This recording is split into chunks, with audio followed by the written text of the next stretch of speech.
It's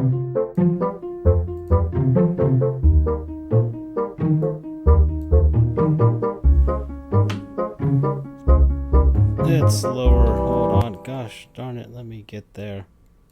Is that good? That should be good enough. Alright, I think that's good. What's up, everybody? This is Sports Goofs, number 175. I'm joined by my good buddy Charles here. And, yep, this is I think this is our last episode for the season. The way things are going. This is the final stop of the Petty Train Summer Tour, which we didn't even expect to be happening, but it's here. And we're here now. And yeah, we're at the end. We're at the end. We don't go this long. This is not normal, but circumstances have brought us here, Charles, and it's been quite a ride.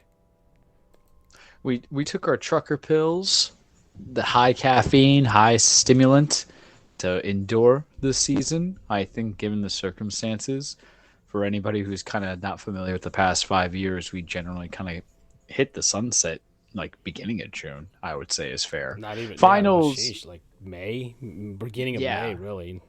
Yeah, and our idea for it is relatively simple, is that, we have no personal investments for the sport. Why should we go and talk about how grand something was when we could just view it, and then when we come back, the results are to be talked about when we come back? Oh, this team won this team won that. Good for them, boo-hoo for the other ones. But we had a personal investment, so it drove the Petty train. Sometimes view it as like the bright line of Petty. I am your conductor, Choo Choo Charlie, or Charlie the conductor, coming in, and Francisco here was with me for majority of it, and it's been a good ride. I took a nap, so that healed any pain. When we get to that transition, but I'll tell you this, we're sad to see the stop happen, but at the end of the day is you got to put your train up for service. You got to get it lubricated. You got to get it inspected. You got to get it, looking the way it's got to look. And then, begin from there. And that's how I feel with it. And I'm excited for it, truthfully, to be over and be done with. Thank you, Chris. But it was an interesting thing because the last couple of seasons, the Petty train didn't get to go this long for reasons, is because in hockey, the only person who was able to get enjoyment was Andrew. And for what it's worth, I don't really have any touch points of Lightning, even though I live in Florida, right? So buoy to that. On the other flip side of that coin, for us, the interest of basketball, which we'll talk about in a second, was how y'all going to give up a home run to the Mets? Like literally the very next half inning. Who's pitching? Who's number 40? Severino? Yeah, I think it's. Actually, it might be Cole. Let me just check. No. Like, that ain't Cole. No, it ain't Cole. He's too dark.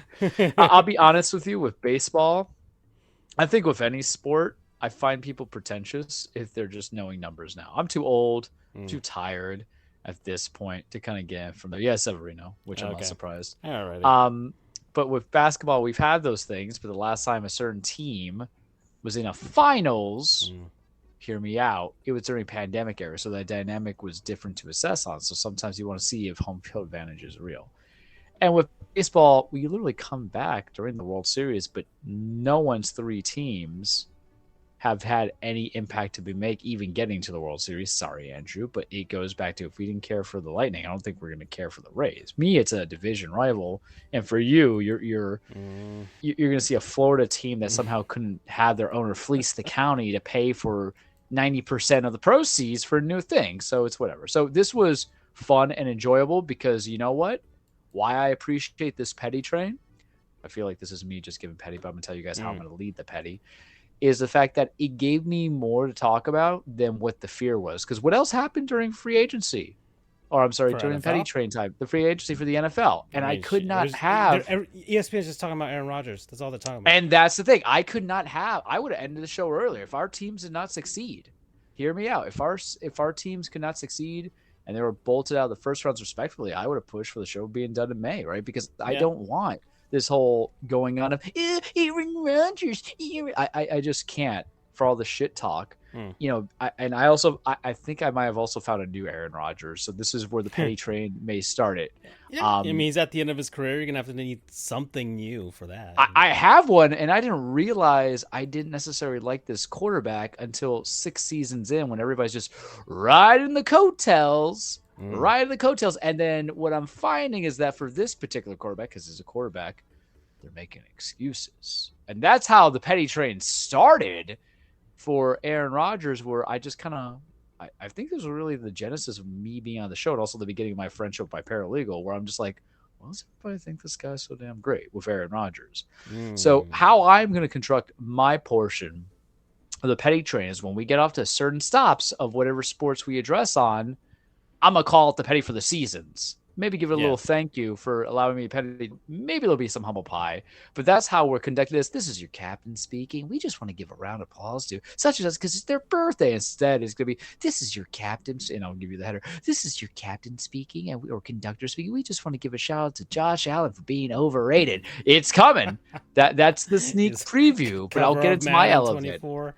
You know it's gonna lead to it, but you tell us how we're gonna conduct the petty, since you are the one who's putting the coals into the fire, and I will follow. Let's see. So, I did.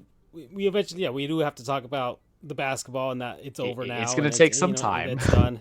Tonight is Game 5 of the Stanley Cup Final. Panthers are down 3-1, and last game, as much as they only lost by 1 goal, it just, I feel the same way that felt with the Heat with the Nuggets after Game 5 or Game 4.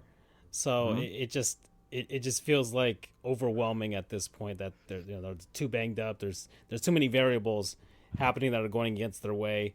I don't even want to talk about the officiating because fuck those guys. Bad. Yeah. So that's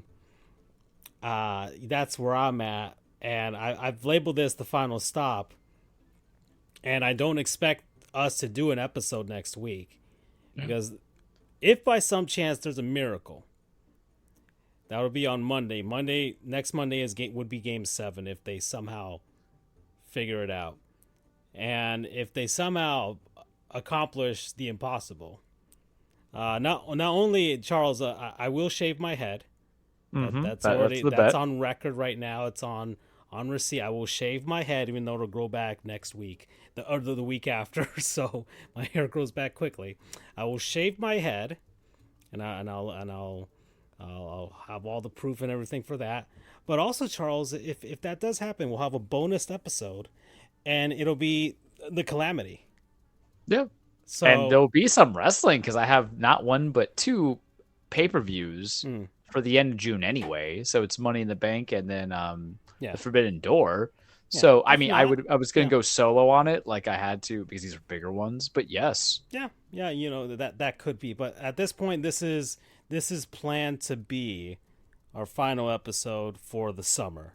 We're done after this, because we've done this. We're tired, Coach. It's true. I mean, as much as I love doing the show, I love doing all this, and it's fun. It's a nice decompressor from work and all the stress from that, and we can just kind of be dumb for a couple hours.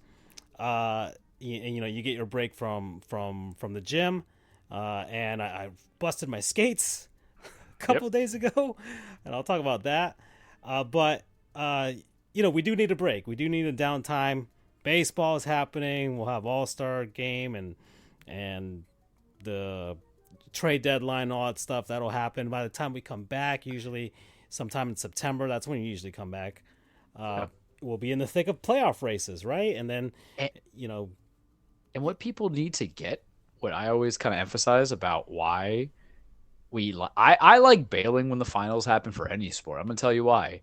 Because when you have a season going on, you have more games to emphasize and talk about. I'm going to commend Sportscast, which is very rare, to be able to squeeze every bit of juice from the fruit of just a finals team, especially when you're getting to a Game 6 or Game 7 of something, because you realize how boring it is. Yeah. Because you're going on minutia detail.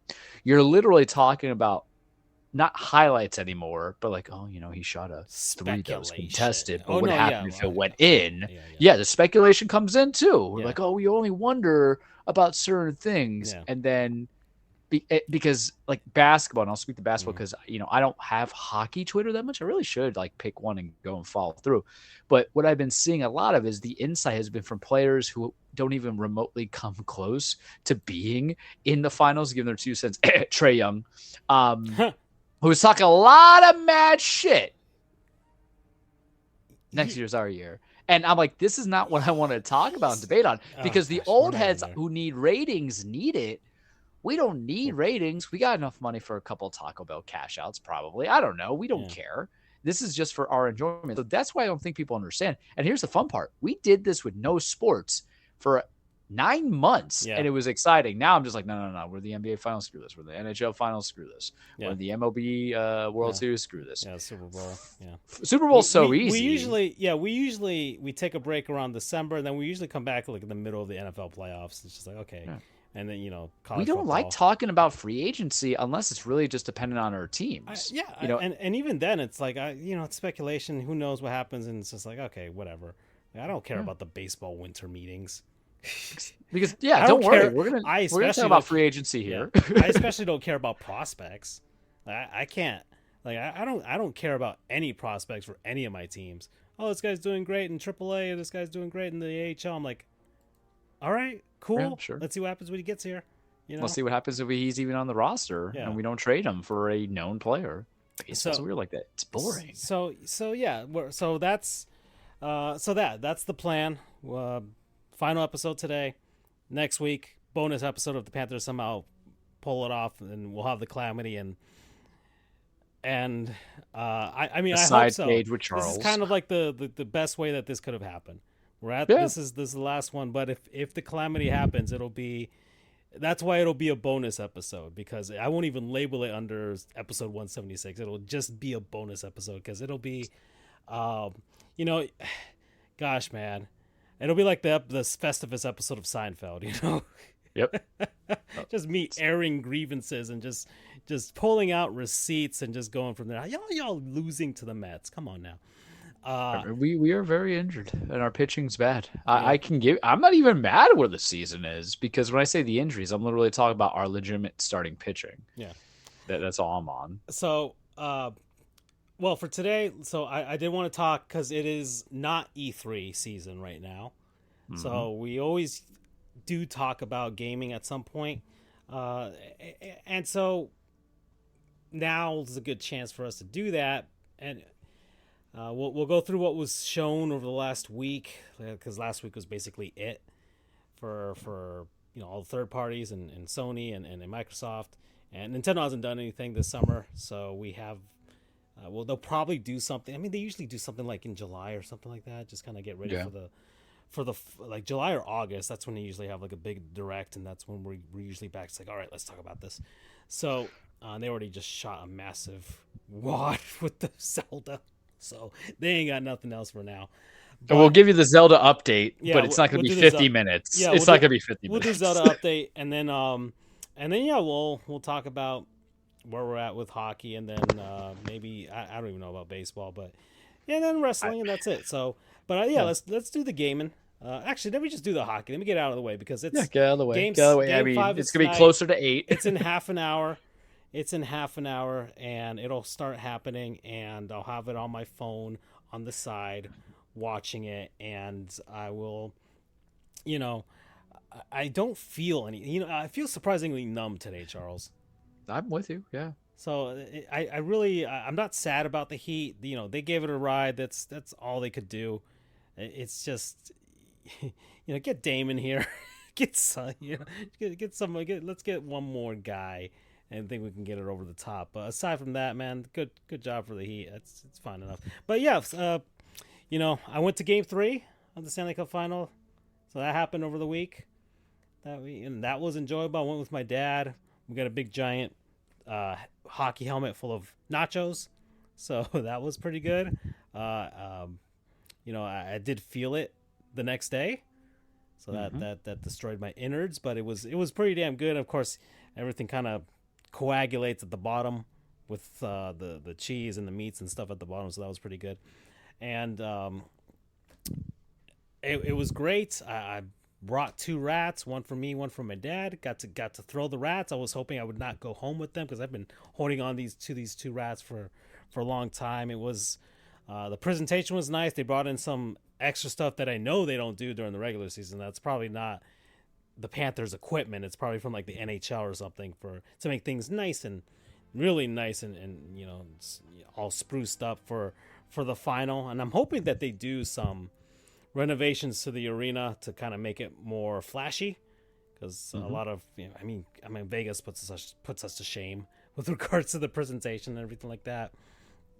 But it is Vegas. I feel like the Panthers I like know. we're not supposed to be here, bro. And it's a 20-year-old building at this point, so it's fine.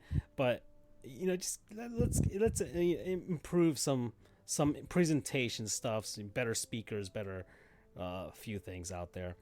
You're like the heavy kid that went to fat camp, lost the weight, and you're basically the guy. You're Ben Stiller from Hey man, Heavyweight. I saw what they could do with the potential with all the new fancy stuff. It looks pretty damn cool, you know. So that's what I want to see. But Let me ask you before you go on the petty. Do you think this run, the last 2 years, does it verify? You know, does it justify BB&T Center getting some renovations? yeah, it does. I mean, they don't have a naming sponsor right now, so it's just FLA Live Arena. So I would hope that they'll take care of that this summer and get some extra cash, and that'll probably be what it'll be, so that they can make those renovations. Because I mean, it's not that much either. It's not. I'm not asking for a ton. I'm just, you know, hey, and it's complaints that fans have had for quite a bit. Also, hey, get some better speakers, get some, you know, a little bit more flashy stuff. And they have.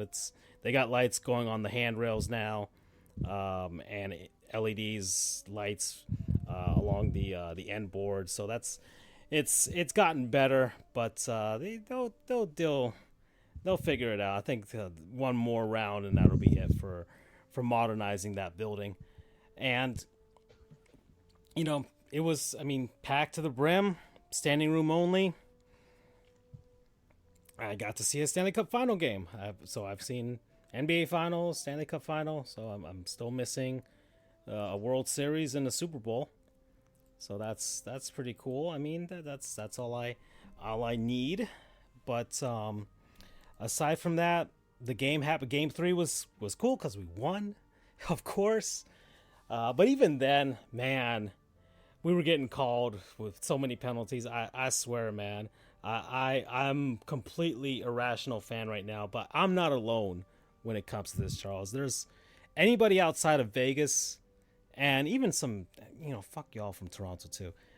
This ain't even the calamity yet, but y'all really chirping and stuff. But I mean, even the Boston fans are this much.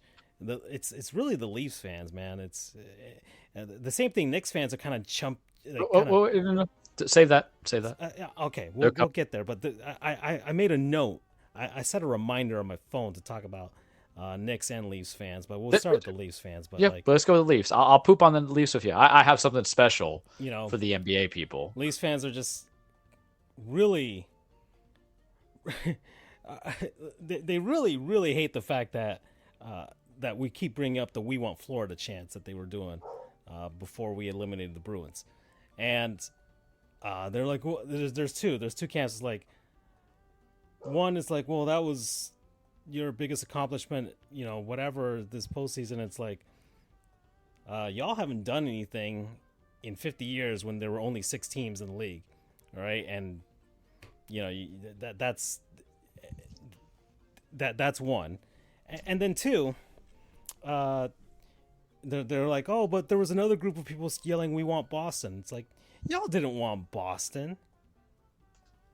Y'all really wanted the guys that have owned you guys for like the last decade. Y'all didn't want Boston. Y'all were scared of Boston. You guys were completely scared of Boston. You guys were hoping the Panthers would take out your big boogeyman. And that's what they did. But you guys haven't done anything. Haven't even made it to the final. The Panthers have made it to 2 finals. And you guys haven't made it to 1 since the last time you won it, back in '67. And there's no, I don't think there's any color video of that actual victory. Once again, only 6 teams in the league. All right, so the talent pool wasn't that great. There's people that make the argument, oh, the talent pool was probably the best ever because there were only 6 teams in the league. I guess, have you all seen what goaltending used to be like back then? No effing way. It's the same argument people make about old baseball players. I'm like, yeah, they were all white guys. Not a single black guy that was good at baseball was able to play against the best ones in Major League Baseball. So those numbers are kind of skewed. Your 1967 championship is really skewed. You guys, and Charles, I know you don't want me to talk about the Knicks, but I'm lumping the Leafs with the Knicks because they're basically the same people. They don't want to admit it, but that's what they don't want to admit it, but they are the same. They are the exact same mentality, same everything. They think everything revolves around them. They think that when we talk about them, that they live rent free in our heads. It's like, no, you guys are just funny. You guys are just fun to mess with. Everybody loves trolling you because you guys always take the bait. Always take the bait. And it's always justified. It's always justified to make fun of Leafs fans. And I was watching. It was a Habs fan, that Montreal Canadiens fan that was the one that posted like that was the funniest thing to happen this postseason was the "We Want Florida" chants, and Leafs fans just went off talking about Montreal and how Montreal finished last in the division.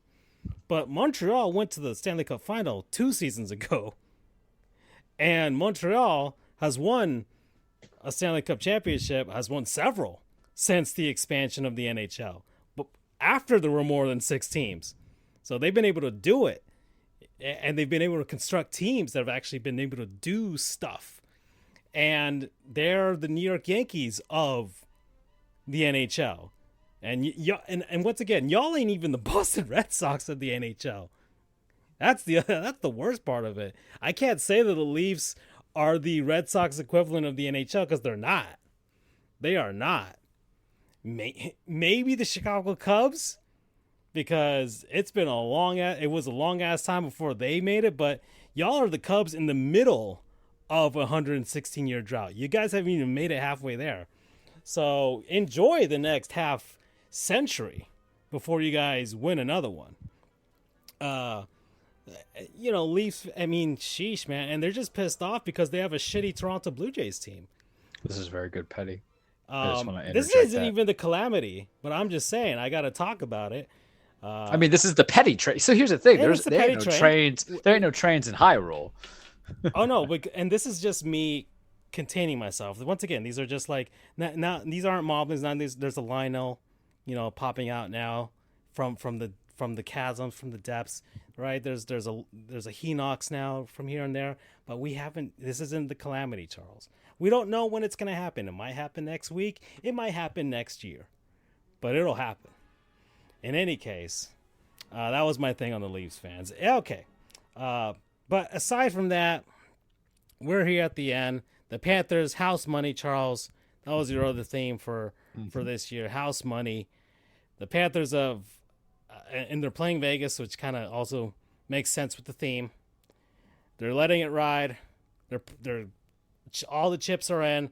We'll see what happens. But I've enjoyed the ride. My social media presence has enjoyed the ride for sure. So I've benefited from this. So I can't say that money well spent for Game 3. There was just a moment. I'm glad to share that with my dad. Something that a lot of Leafs fans haven't been able to do, and they've had fathers and grandfathers who have died in the last 50-something years. So enjoy that. Enjoy that while you're crying in front of their graves. All right. With some maple syrup. So with some maple syrup, right? And you just wash down those tears with what the fuck do Canadians drink? Huh? Molson. There you go. Some Labatt. Go ahead with that. So that's the Stanley Cup final. I mean, it's been a ride. I've enjoyed it. Kachuk became a legend. You build the team around this man. All right, let him get recovered from whatever. And still love when Andrew said that it was you lost on that trade, and I don't know if he was trolling you or not because he's so deadpan. He was completely serious about it. He was like, at the time, and I'm like, But even then, my argument at the time, like, we won the trade like a month into the season. Like, I understand, but we won the trade a month into the season. That's how much Kachuk was just better than Huberdeau. And once again, he's like 6 years younger. Mm-hmm. And we've got him for 8 seasons. And he wanted to be here. So it wasn't like, oh, you know, we got a guy who was just disgruntled. No, we got a guy that was both disgruntled and wanted to get the hell out of Calgary. So we got and wanted to come to Florida, like, of all places. That's the other thing. I mean, the Panthers are now a destination. Like, players want to play here. So that's another thing that's great about this, because, you know, playing in Toronto, once again, they have all this media, all this high pressure. The fans expect a lot out of them, and so a lot of players are getting turned off by that. I think there's less and less players that actually want that glitz. You can't really say glitz and glamour with Toronto, because it's like there's no glamour to that franchise. There really isn't. It's false. Everything's false about it. It's all fraudulent. They have a nice, recognizable blue jersey. Yeah, that's how I think about the Maple Leafs. Yeah, and they change the pattern like every 10 years. So it's not even iconic to that point, because the Detroit Red Wings, they haven't changed their uniforms ever in, like, I don't know, 80 years. The Chicago Blackhawks, the same thing, right? The New York Rangers also haven't changed their uniforms. But the Maple Leafs are like, oh shit, we suck. All right, let's just change the striping pattern and make the leaf look a little more funny. And that's all they do to try and garner up some sales. But once again, there's no prestige to the franchise, because if there was prestige to that franchise, they wouldn't be tinkering with that, right? They would just have a solid look and just be like, yep, that's the look that, you know, every kid that picks up a hockey stick wants to wear and knows. No, there's no such thing with the Leafs. So it's all false. Everything about Toronto is false. It's all fraudulent. It's all facade. So once again, like, so we're at this point here in the Stanley Cup Final. We're at the end. I hate Vegas. I hate everything about Vegas. You know, the beauty of sport is that you can learn about some cities and grow to hate them. So that was another thing. So I found the Vegas Golden Knights are going to be the only Sunbelt franchise that I do not support going on from the future from here on out.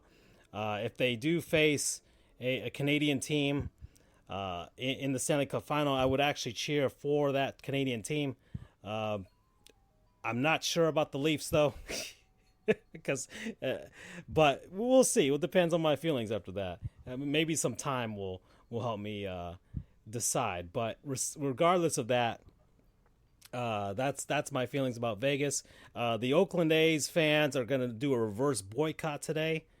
They're going to try and pack the Oakland Coliseum as much as possible tonight, and try and get the owner or somebody to try and get that team, to buy that team, keep them in Oakland. And Vegas is trying to get the A's right now, so I hope they fail in that endeavor.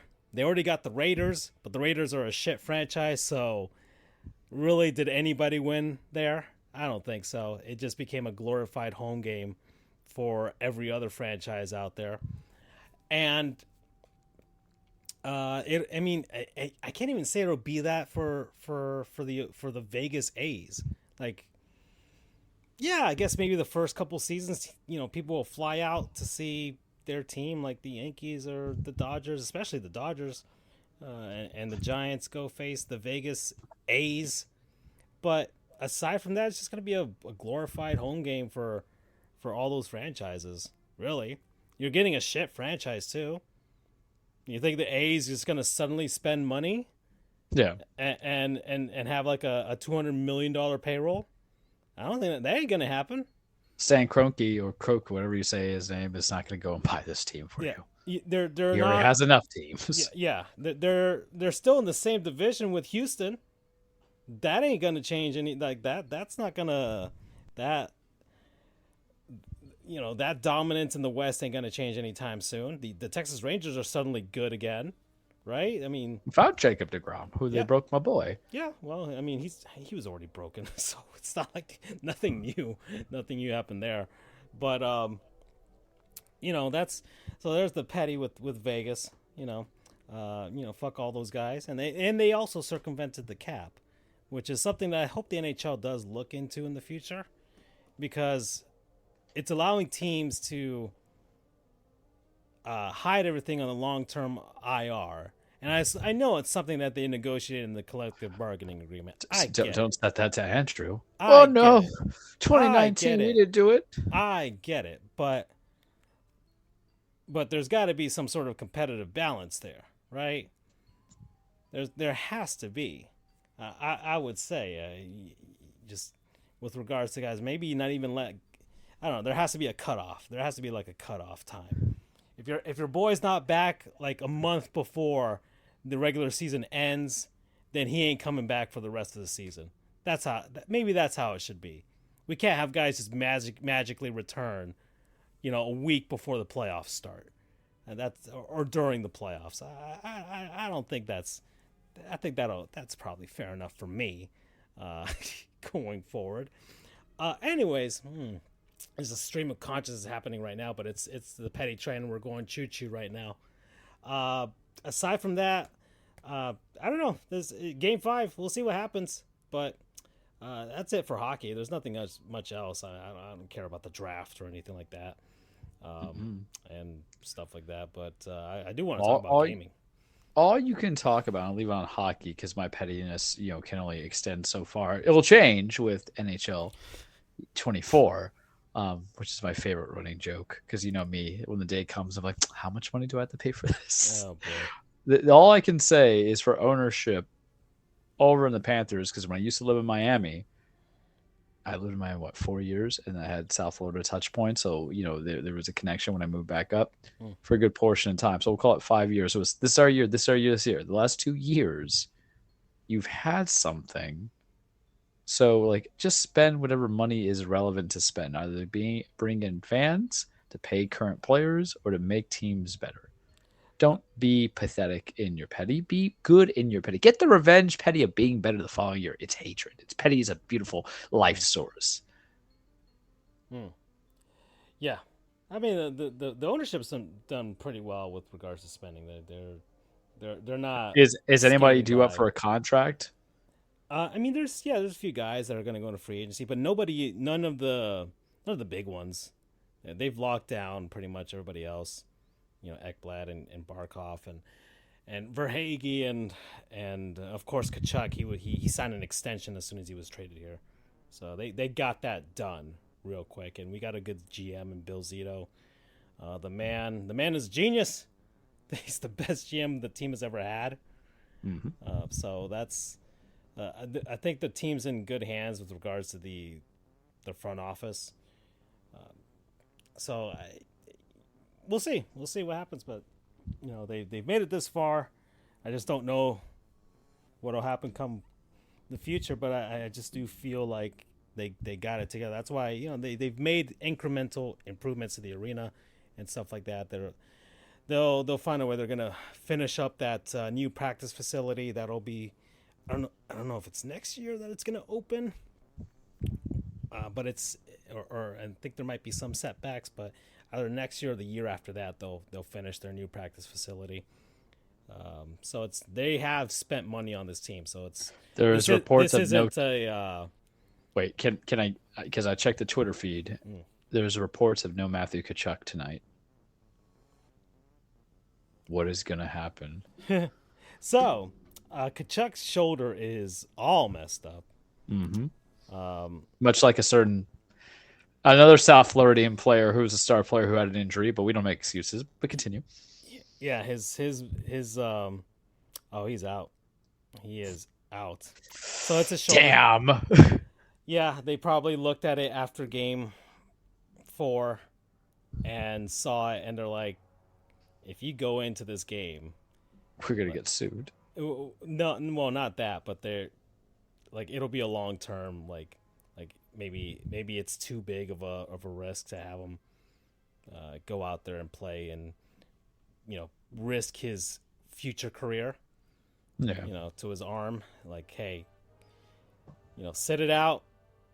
We'll probably do some surgery and then you'll be done. So that sucks. All right. Well, so this is, he wasn't healthy to start game 4 anyways. I don't know if you did see the game or if anybody else did see the game. Like, you could see that it's something with his shoulder. Like, he wasn't holding the stick as powerfully. And even he still had a chance to tie up that game with like a few seconds left.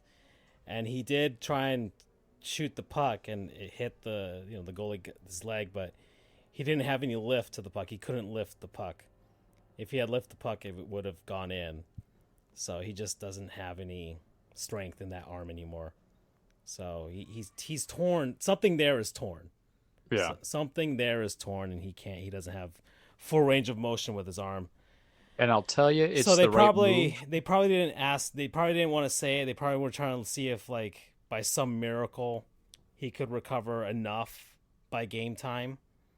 But it looks like it's not. He's probably can't lift his arm too much, and it's just like, you know what? Screw it. Yeah. We'll shut you down. We'll see what we can do, and if not, then good season.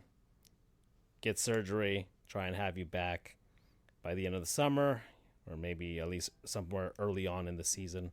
If it's as bad as it sounds, I don't know anything about arm injuries and stuff like that, but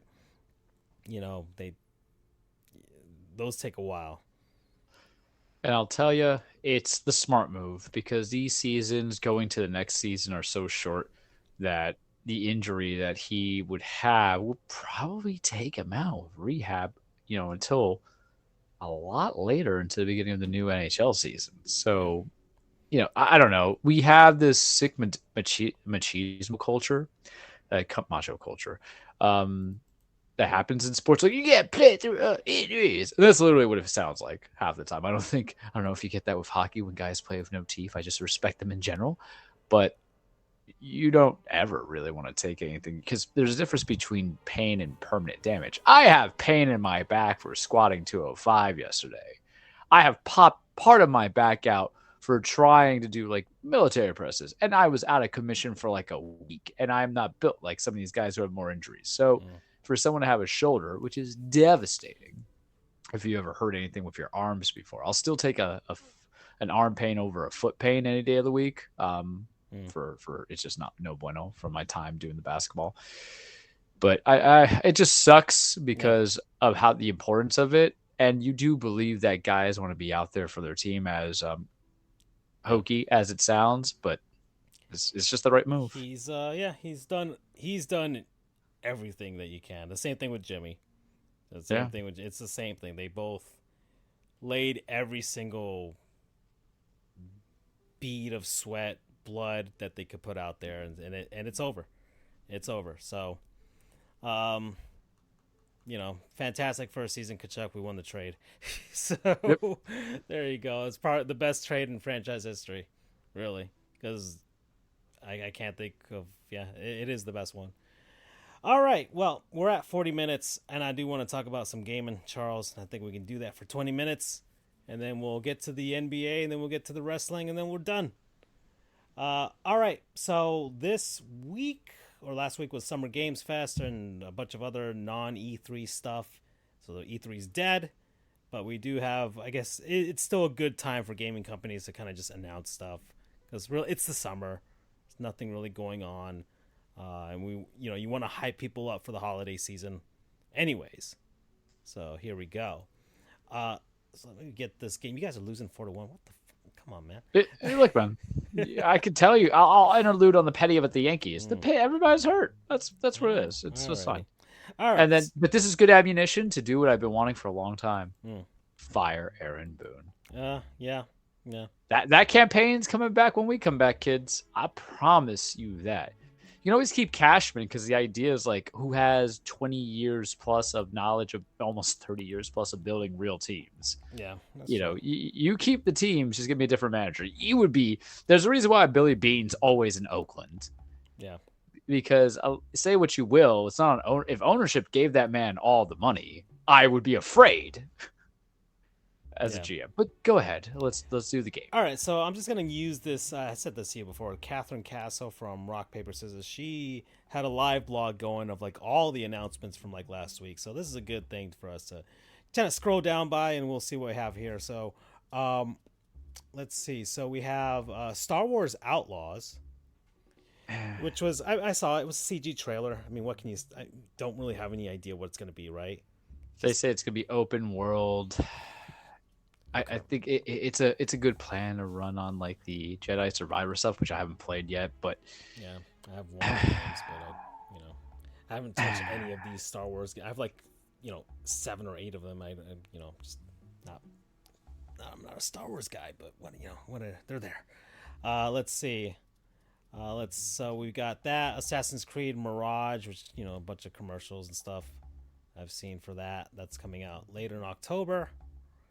Prince of Persia. That interested me. Yeah. That's that looks pretty cool, right? It's got it just speaks like Metroid Dread, Metroidvania, Prince of right? Persia. Yeah. So it's and I think that's perfect for that kind of franchise. Yeah, I think a lot of people, whoever's like mad about it, it's like, oh, they're trying. Do you really want another Ubisoft open world game? Because what are we gonna do with Prince of Persia?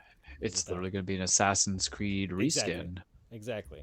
So, or just some sort of weird amalgamation of like an Assassin's Creed and like a Platinum game or something. Which I mean, you can get Platinum Games Prince of Persia and see what they could do with it, right? If you want to do something like that, but. Did you ever play the PlayStation 2 Prince of Persia stuff? Sands of Time? No, the trilogy that they had for that. No, I think that's where the the tryhards come into it. I only played like the demos. I love a good platform, but then I just remember I am always concerned with a game that was like rated E for everyone first came in, and then all of a sudden the next 2 games went darker, and they're playing Godsmack, I Stand Alone, and they're literally I can think of it as plain as day. The prince went corrupt. And then you're going, stand alone. That was mid-2000s edgy stuff. I know, but look at the demographics. It was an Arabian Nights story that couldn't sell, so we're going to just kind of go with 13-year-olds who love Mountain Dew Code Red and Hot Topic. and Hot Topic. How are we going to? Now I have that song stuck in my head. Damn it! But that's what essentially it's a damn good song. What can I say? It really is. But yeah. All right. So there's that. Then we've got, let's keep going up this list. Avatar, Frontiers of Pandora. Can't even watch the damn movie. It's basically paid for waiting in my queue for being on Disney Plus, and I couldn't pay for it. I don't care about the Avatar stuff. Yeah, it's just kind of, I don't know what they're trying to, it's just like a mix of, I don't know. No one cares. Yeah. Let's see. Keep going up this list. Then we got Tales from the Road, a Pacific Drive. It's a mouthful. Roguelike. So it's like a roguelike racing game, or no, this is like a mystery type of thing. All right, I see. Because I watched some of these trailers, but I didn't watch all of them. Yeah, I mean the driving mechanic and stuff like that. I mean, I think that's kind of like a nice perspective you get from there. But, alrighty. Let's see. Stray Gods, the role-playing musical. What the hell is this? Oh no, that's some shit. I don't give a shit about that. SteamWorld Build. I've never played any of the SteamWorld stuff. Surviving Deponia. What is it? I don't know what the fuck that is. Like some games are just not made for us. I think these are like indie games and stuff like that. This is all the indie game stuff. So, and some of these are just like trailers and they just show like animation and stuff like that. So I don't have any idea what the game's about. A little to the left, cupboards and drawer. It's like a puzzle game. Yeah. Okay. Just trying. That's your thing. You literally were watching or playing Erotic Soda. Well, no, that was fun. That was funny. You don't like cupboards and I guess yeah. It's just you're just trying to organize stuff. I guess it's good for like kids and stuff on the Switch. I don't know. I would feel like I just need my therapeutic issue of being like, oh hey, let me just organize my virtual cupboard instead of my real cupboard. Okay, cute cooking game Venba. Let's see. Smushy Come Home is a cute short hike. Like that's okay. Let's see. Beastie Ball. It's like a volleyball game. I don't know. Baby Steps. Okay, from the I don't want that game. This is the guy from who made Getting Over It. Oh no, this is a game that's made to make you angry, and it's one of those meme games just for YouTubers and Twitch streamers to play. So 15-year-olds. Yeah, I see what this is, but I guess they used all the money they got from Getting Over It to do this because it looks, I don't know, it looks stupid and funny. I'm sure I'll get it for free sometime in PC at some point. Let's see, Salt Sea Chronicles. Some more animation stuff that doesn't give me any idea of what the game's about. I don't care. Final Fantasy VII Rebirth. I watched the trailer. Here's the thing. How is the game broken down into 3 different parts in like 50 hours a pop? Money. And I didn't play. Yeah, I didn't play the other one. I do have it for free because of PS Plus. So maybe one day. I've never really played a Final Fantasy game. Me neither. I've 13. Kingdom Hearts is different because I'm like, oh, Donald and Goofy and Mickey. That's cute. I was like 11 and 12, and I want to see that. Like Final Fantasy, my buddy Ross is into it, so I'm about to say something inflammatory that I think he would end our friendship on if I about to say it. Yeah, particular type of nerds. That's all I'm saying for Final Fantasy. I see people get emotional. I think it crossbreeds a lot of stuff. He killed her. Yeah, it was like doing this, and then they're gonna be like sitting there, and I feel like that's the most cosplay comes from it. Tifa and whatever, and all this stuff, and then they had the remakes and all this other stuff, and I'm just like, I'll watch like Final Fantasy VII is the greatest thing ever, and it literally looks like because it's an ugly effing game. The 64 pixel era was just disgusting. Yeah. And they're like, oh, it's so fantastic. And I just look at him like, that's fucking stupid. Like, he literally looks, like, Cloud literally looks like a Dollar Tree toy. And the problem is that, at the end of the day, I'm just not going to care. And then you had a full re-imaging because I think they acknowledged the blandness of the combat in 30 years later. That's why they did the remake. Yeah. It looks cool. RPG. Yeah, it looks cool. But then, here, is it fair to say... No, I'm not gonna say it. I'll say it off the air. There's some. I gotta know what controversy looks like, and I think the way Cloud dresses gives into that high school danger no student is what I'll say. Boy. You think about it. All them blacks and them studded boots, a long sword. I would have the cops on campus as immediately as possible. That's all I'm saying. All right, so that's Final Fantasy VII. And then we got Like a Dragon Gaiden. Listen, all right. I can't do the turn base for it, but you and I have a special place for Yakuza. They've gotten rid of the Yakuza series name. Yeah, but like the thing is, the man with no name, it's all Kiryu. Yeah. And I know there's no Majima, but this is supposed to bridge the gap between Song of Life and then Like a Dragon 8 or whatever the Like a Dragon was that had Ichiban in. Yeah. And here's the thing. I don't know if I'll ever play any of those games after. I'm probably going to do Kwame 2 when I catch up on a lot of stuff because I got one for free and they're always like $5. But I have deep dived hardcore Wikipedia wise. Yeah. On all of them. Yeah. And on YouTube. So it's just like, I'm all for it. I like the concept of the Man with No Name. If anybody who likes their Westerns, that's the Clint Eastwood stuff. Man with No Name, a few dollars more, fistful of dollars, and then Good Man of the Ugly. It's just gonna be smoother, man. It's a fun beat 'em up, and it's gonna be a callback to the old school button mashing as opposed to that turn base that they were doing. Yeah. Because I think that's why I was so averse to playing the new Like a Dragon that had Ichiban in there because. Yeah. I don't know if I would like it. Yeah, too RPG turn-based. Yeah, it lean to the other side of RPGs is just not what. Yeah. If you wanted that, you would have gotten it. You would go to a different series. Go to Dragon Quest or something other like that. But But people want an action RPG like that, beat 'em up style, because there really aren't beat 'em up RPGs. And I No, imagine in this game, but he's kind of like in a DLC in the type background. of thing. Yeah, but the thing is, it's just they are fun combats. I enjoyed Yakuza 0 a lot because the more you upgrade, Yeah, you're like really like, man, that's some vicious stuff right there. All right. yeah. But yeah, all right. So that's I'm also of the, there's so many of those games, and it's pretty daunting that we got through 0, and that's fine, that's cool, and I think we could get through 1 and 2, but then like you get to 3 and 4 and 5 and 6, 7, 8, and now Especially 9, since they and then like only the side increased in stuff, and length. there's like a zombie one, and there's the series, and it's all over the place at points with a bunch of different characters, and I'm sure but we could get through them, but like it's a little too much right now. I'm legitimately going to be selective, and it's going to be Kiwami 1 and 2, and then maybe, high points.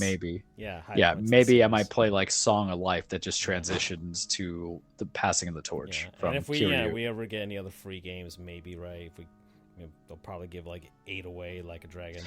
Well, you got to remember, I'm very hesitant on things that are not remastered. You can get these things super cheap. I want 1 and 2 5 are and 6 remastered or remade games, and then like 3, 4, 5, 6 are like remastered. And I was able to tolerate 0 because 0 technically was a PS4 game. Yeah. But some of them are like PS3 games. It's like, oof. Homie can't do it, man. I got Ramona can make anyone look classy. It's basically the My Fair Lady equivalent of, if anyone's ever read, Pygmalion or watched the movie, you can make a lot of games from Eliza Doolittle, from a common peasant to, a stud essentially. But we have to still be selected. You have to pay to play essentially. Yeah. With if Ramona's gonna be broadcasting, we don't do no scrubs because a scrub is a game who thinks it's fine, but nothing for me. Hanging out best friends, right? Trying to holler at me. All right, and then let's see. This is Yes Your Grace Snowfall, another one of these indie games that's on Steam or whatever. I'm just okay, whatever. Star Trek Infinite. So, Andrew game. Yeah, this is Star Trek strategy game. So cool, but I'm not. Once again, not into that universe. Stellaris Nexus. What is this? It's like a space game. A lot of space games that came out between that and then, of course, Starfield. Okay, it's another strategy game. Okay, I see how it is. Here we go, Charles. Sonic Superstars. Oh, man. Yeah, I sent that to you. I was like, all right, this is going to give this man a chubby. Ooh, man. I am so excited for this one. Like, Sega actually... This one looks like Sega actually cares. I don't know who's leading the development of this, because I can't think of this being Sonic Team. No. Like, there's no way those guys... The fact that they're not doing, Green Zone, Emerald Island, all that stuff tells you. Yeah, I feel it's like, not Sonic Team. This has to be the guys who did Sonic Mania, or like somebody else is doing this, because it can't be. The graphics are too good. Like, graphics are too good, and they're actually doing the innovative gameplay designs. Yeah, new gameplay stuff. The graphics look fantastic. You can play as 4 different characters, like Sonic, Tails, Knuckles, and Amy, and they're probably going to add more, like for DLC. It's a 4-player game. So the only question that I have is when, how much, or the questions when, how. I mean, I don't care how much, just when, right? Yeah. Well, let's not be a liar here. They're gonna give me $70. I'll pay it. I'll pay $70 right now for this game. And just like, what console is this? Am I gonna buy this for? This is either PC. Like, I don't know. I have the It's coming to Xbox One. I have that. It's coming to PC, and it's coming to Switch. I'll get it on the Switch if it's about that frame rate on the Switch, man. Yeah. If it looks good and the frame rate's good, and it's but I'll get it on the Xbox One because I want a physical copy of it. But if it's not crossplay, then I'll probably get it on the Switch. I can't imagine it being crossplay. I would hope so, but I don't know. I might just get it on the Switch and just because I'd like to play it with somebody else, like mainly my sister and whatever. I feel like that's something we could play. Um, but if it's cross-play of some sort, then I'll get the Xbox One version because I want a physical copy of it. And that's one of those games that's like, yeah, it looked great in 4K on my PC, but I would like a physical version of that game. There's certain dimensions of it that I can't imagine is going to require to be full 4K rendering. It is a 2D exactly. side scroller. That's why. But and well, they didn't even really say that it's going to be a physical version. If there's not a physical version, and I would it's not imagine there's going to be, and it, gosh, man, it's a tough decision for me right now. But yeah, PC.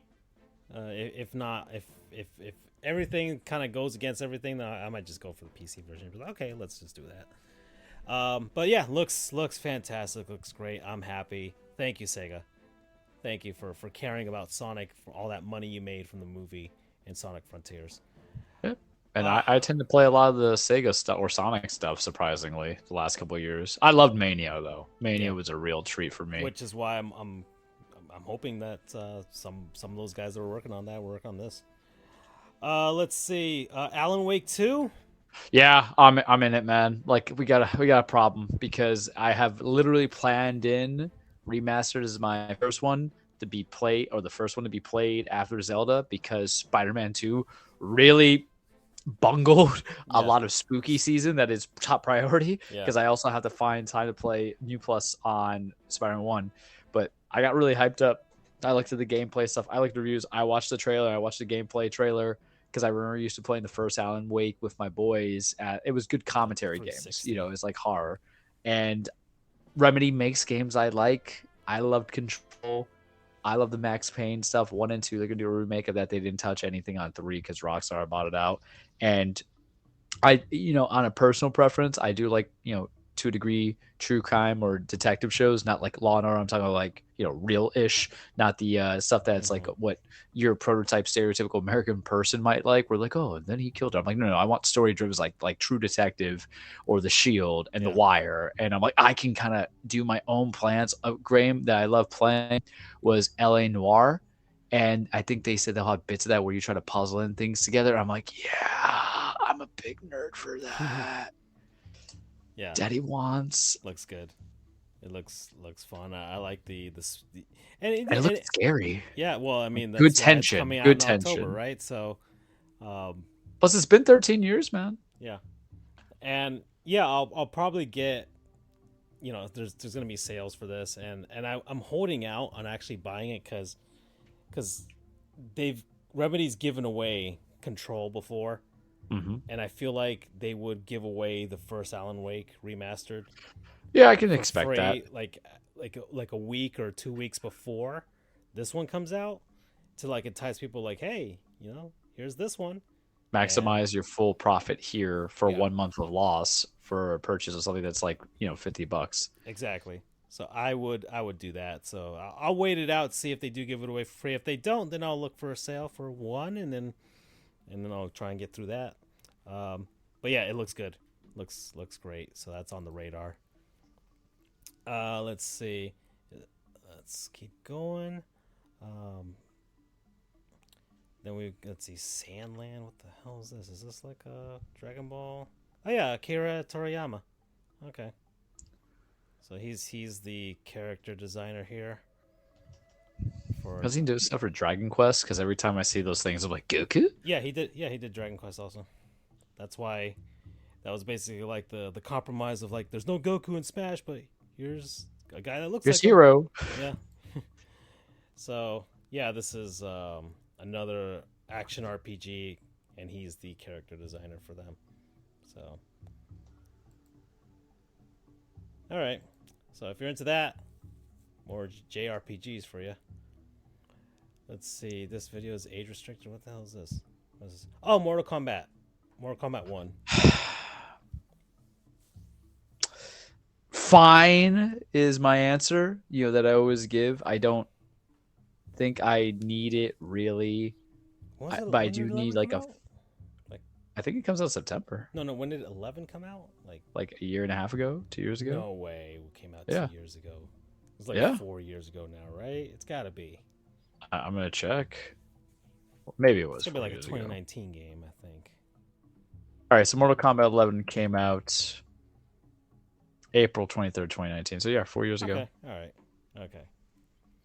All right. So 4 years, maybe 5 years ish since the last one. Okay. All right. Well, it's there. It's Mortal Kombat. Yeah, you know what? I need a fighting game for my PlayStation 5, like full rendered. You know what I mean? Yeah. Because a lot of the fighting games I've been playing is like the PS4, Naruto, Ninja Storm Revolution 4, and Injustice 2. Yeah, and I'm just like, it's in between, but a big but. I'm more eyed on Street Fighter. I can't explain it. I think it's because I'm not a gore fiend, and and I'll play Mortal Kombat with my nephew, so I know he's gonna buy it, so I'll just play with him. But like, I know there's a story. I know it's all coming in there. The idea of a supporting character is interesting because it's like, just think of it as like a Marvel vs. Capcom kind of vibe without it being as intense. But at the end of the day, it's like meh, right? Is that fair? That's how I feel. I'm like meh, meh, meh, meh, meh. That's how it feels. Meh, meh. Okay. On a couple of things.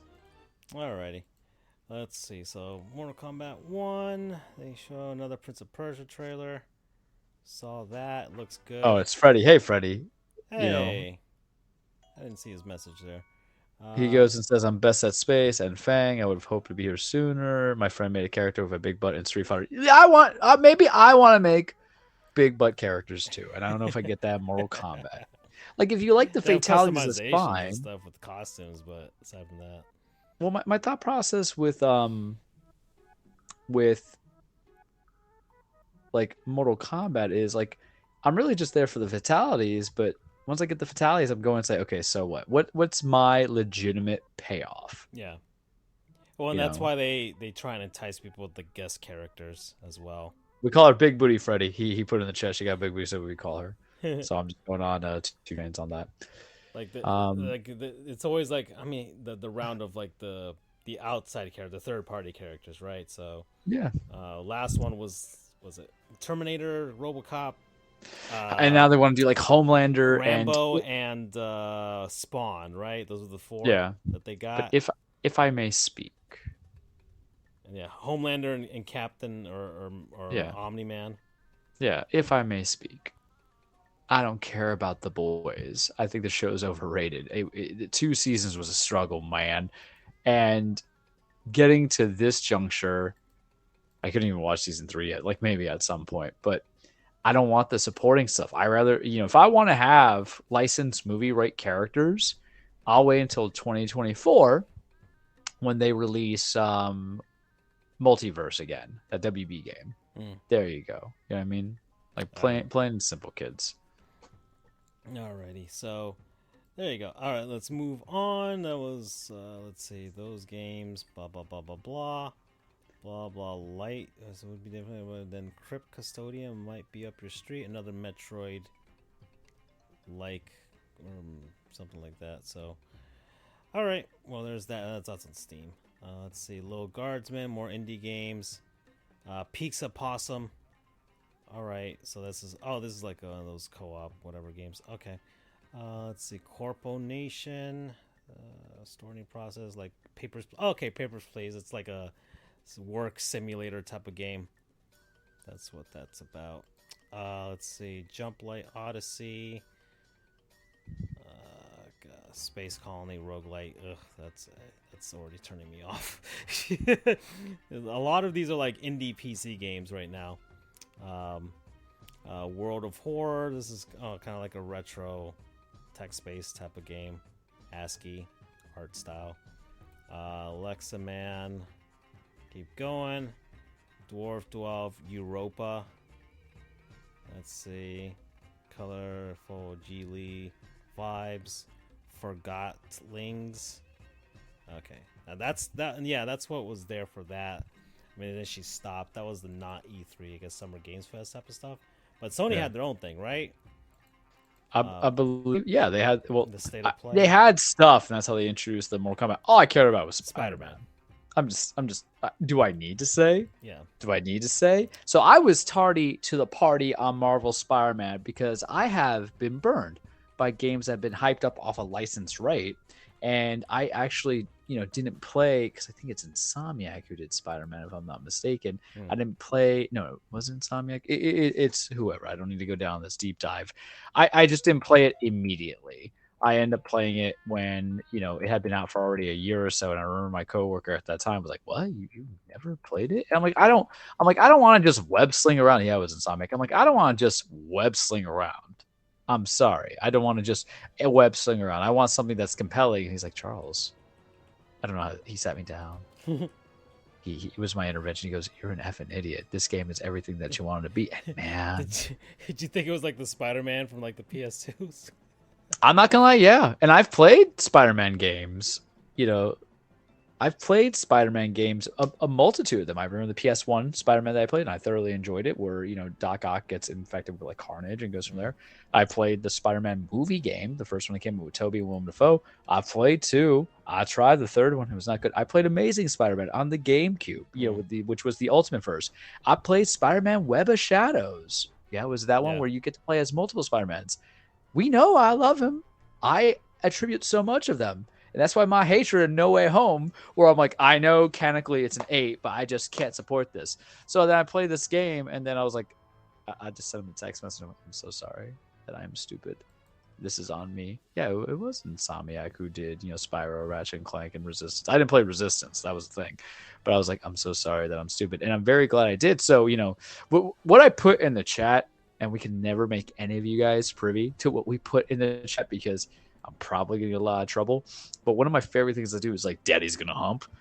That was the pure energy, because they had sent the trailer out a couple years ago. And now they came back with it. And I'm like, Daddy going to hump.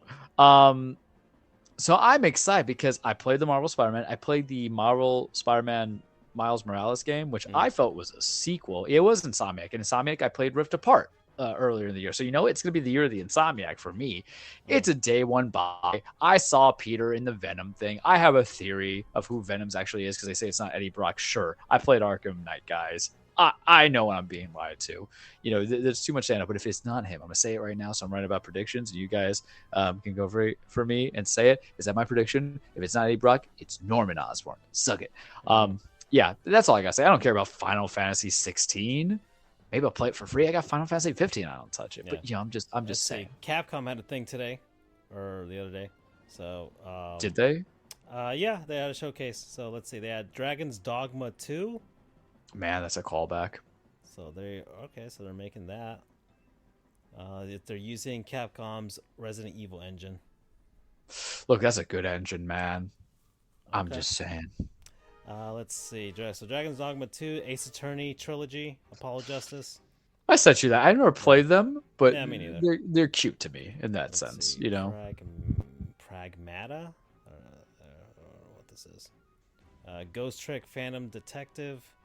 Yeah, they announced this a while ago for like the Switch as well. I think it was like a DS game that they're putting on. Yeah. Exosuits trailer. What is this? Exosuits. What is this? They get some get some like free to play stuff that the live service stuff to make it seem like they're actually putting some investments in. This is live service stuff because I don't want to deal with that. That's what it feels like. I can't deal with these live service games, man. There's too many. There's too many. You don't have enough time. You can, and even like trying to dedicate yourself to one is already hard enough as it is. And I have too many games that I actually do want to play. The single player stuff. Like I can't deal with like 30, 40 of these things, and not all of them are gonna like last more than like 2 years at best. So why even try? Why even? Okay, that's it. They just announced like 4 or 5 stuff. They didn't announce nothing, no Mega Man or nothing like that. Let's see, but yeah, there's all the Summer Games Fest stuff. Viewfinder, Thirsty Suitors Cocoon. It's just a bunch of indie stuff. We already talked about the big stuff. Microsoft had a thing too for the Xbox Meh. the other day. It's not enough to make me Fable. buy it. You know what the problem is, man? That all the stuff that they do announce ain't coming out for like the next 2 or 3 years. Starfield's coming out September, man. I know, but like everything else is like Fable. It's like these are games that they just don't have ready right away. And it's funny. You sent me the thing about Metroid Prime 4, and how much that it's been a joke that it never came out on the Switch. It's never gonna come out on the Switch. It's like a routine joke that I send to you in Yeah. chat too, because you're just like aching it, man. Well, You're because Nintendo, they hurt me. They came out with a fantastic Metroid game in between and a remake of the first one, so it's like okay, and it's never coming out for the Switch. It'll come out for Switch 2 or whatever they're gonna call it, and it's gone, and that's what Nintendo learned their lesson after that. They're like, we're not announcing games until like they're like within like 6 months of being released, like the big ones. And we'll have like little ones that'll just be like, yeah, it's out today. We just made it. It's out now. Go and get it. So, I think that's why I don't think Microsoft has the luxury of doing that. They just kind of have to announce, be like, look, guys, you have your Xbox Series X, you have Game Pass. We promise we're making stuff. That's why every time you talk about trying to get one, I'm just like, are you sure, dude? Are you sure you wanna? Wait well, it's the years implication. for something good comes out. You got your PlayStation 5. You actually have games coming out for that. Yeah, a Daddy Gonna Hump game. I have not gotten Daddy Gonna Hump game, from Microsoft in a long time. From Microsoft. Okay, I was about to say. Yeah, Daddy has bought games to Hump 2 before even October. Resident Evil 4 remake, it was on that list, and all this other stuff. Hell, I got my Daddy Gonna Hump game to the Switch back-to-back in years because I had in September Splatoon 3, and then, a month ago, somehow I ended up clocking in 65 hours to Zelda. Yeah. Yeah. All right. Well, that's it. That's it for the gaming stuff. I mean, we're at an hour 13. I've lost track of the time. But non-sponsored people, places, things, concepts, and stuff that we've been enjoying for the last week, and it'll be the last one for the summer. So, what have you been enjoying, Charles? I've been starting off lately, but what have you been doing? What have you been consuming and whatever? I mean, this one was always kind of tough because I've been traveling on the road, so I was looking for food. I almost went for back-to-back because I forgot that I gave props to the Nerds gummy clusters last week, and then one of my coworkers got me the big bag, and I was like, I felt like the little kid from Up who was just like shocked and excited about everything. Because if you guys need, Freddie says I'm not sponsored by Founders All Day West Coast IPA today, so that's his. Okay. He's given us a few drinks before. Yeah, and I don't usually drink beer, but I trust this man's opinion on IPAs and other things. So, we do that. So it was kind of tough. Oh, Yankees are up 6-5. There you go. Yeah, you're welcome. You see, you lost faith in us. We just have to make it exciting. So I go to what the simple pleasures of life must be. And I'm a broken, beat up man. I'm 33. I'm going on 34. And when I became an attorney, I knew I was a broken, beat up young man. I was like, how am I going to make this transition? I lift more than I should. I don't heal. I don't do anything. So one of my things was I was just getting massages. And I have consistently gone to Elements Massage, which is lightly spread out. So this is kind of like a twofer where I'm going to advocate for people to get muscle massages. Ooh, you're double dipping because I've heard this one before. Well, but it's been a bit, right? Yeah, it's been a bit. That was like 3 years ago. I couldn't do the back. I wanted to do the back-to-backs on Nerds gummy clusters, but I just couldn't do it because that just shows that I'm the sugar addict. But I've been going to my guy James for a bit. He plays video games. We were talking about Diablo 4 and everything. So this is like 11 sessions. So now we've bonded. Now I'm knowing names of things. Now I know that he one person likes to play as a necromancer or a cleric. I'll get to Diablo at some point. Give it like February, I think is when I'll do that. But I think it's very helpful. It's very therapeutic. You can work out all you want, but sometimes you're in your head going into it. And then I have other outlets that I haven't approached in some time. But the newest thing that we're doing is cupping, because my back is very stubborn with the muscles. And before James, we would do, the hot towels. But what I got into this one is just doing cupping, which is supposed to allow for blood circulation. I don't know whether or not it works. We've done it 3 times or so. I have a monthly subscription I pay because it's better than not paying the monthly subscription, because you want to pay like 120, you want to pay $80, right? It makes more sense to me. But I get from my hour massage, I see him like once a month. He's very good, so that's a shout out to him too. And he'll talk to you about video games and stuff like that. I was telling about Tears of the Kingdom. The cupping's interesting because maybe I feel better, but the problem is I bruise very easily, so it looks like I have a whole bunch of dry erase marker dick strawn on my back. So it was a big culture shock for my family to see it and be like, what the fuck? Like, who hit you with a bag of sodas? Like Sean Penn's Bad Boy. I'm like, no, that's a good movie, by the way. If you guys never saw it, that's where the whole scene about putting soda cans in the pillowcase comes from. And I'm like, nah. It's just the new thing that we're doing. But I do feel better coming into it. I go for a whole body. I go for floor pressure. I don't try to isolate because your body is connected. And there's always cheesiness to doing massages because they have the old calming music, the white noise. But for me, it's about getting the rough and tough, the oil on the body, and then just kind of going from there in the deep tissue and then feeling a little bit better. Freddie goes, once I stuck a bunch of erasers on my face, I know what you mean. Yeah. And it's just good for that healthcare. And I'm trying to create this new mindset, which is very rare for me. I've had a lot going on, that, and some decisions have to be made where I want to treat Thursdays to be more like my mental health day or my TLC day. I think that's more appropriate, whether it be if I just want to binge a TV show, to watch a movie that I haven't seen in a long time because cinema has been dead. And I want to bring that back in. If I want to get a massage, which I have one set for Thursday next month, and then, or just play a game, but not be so codependent on the two things I've used on my Charles distressors, which I've been too reliant on video games, and then even though I say Zelda's therapy because it is, Tears of the Kingdom is fantastic, and then working out, I think this is good, and then went to see Star Tale in theaters. You know what? If they had it, maybe I'll give it a chance 17 years later. But I always encourage people, and if you can find the time, whether it's once a quarter, once a month, once a year, it's good because we can only do so much self stretching, and the whole thing is, we get massage guns. I have a massage gun and it's great, but you know what, I can't get my back because I have these tiny T-Rex hands. So Elements Massage, go get you some. Promo code James, I'm gonna give him the shout out for anybody in my local area. Go see him if this transcends to it. He's fantastic. Alrighty, man, this is making think I probably should get a massage. I go to one place my sister goes to. They're always nice, and I'm always knocking out whenever they do. Yeah. Do you sleep? Do you sleep when you get a massage? Because I do. I used to almost get there and faded, but I have contacts, so I always get kind of worried. But the thing is, now that I have grown my relationship with my masseuse therapist or my massage therapist, now we just, like, the last 2 sessions has been talking about Zelda and Diablo. Nice. And that's only going to grow. I always, when you have that relationship, that man's going to get like a $30 tip come December. If he quit, I would probably have to go find him. I can't do this. You're the only man that you're the only man I let you touch my buddy multiple times. It's like that episode of I've had other men with. Look, I'm gonna tell you right now.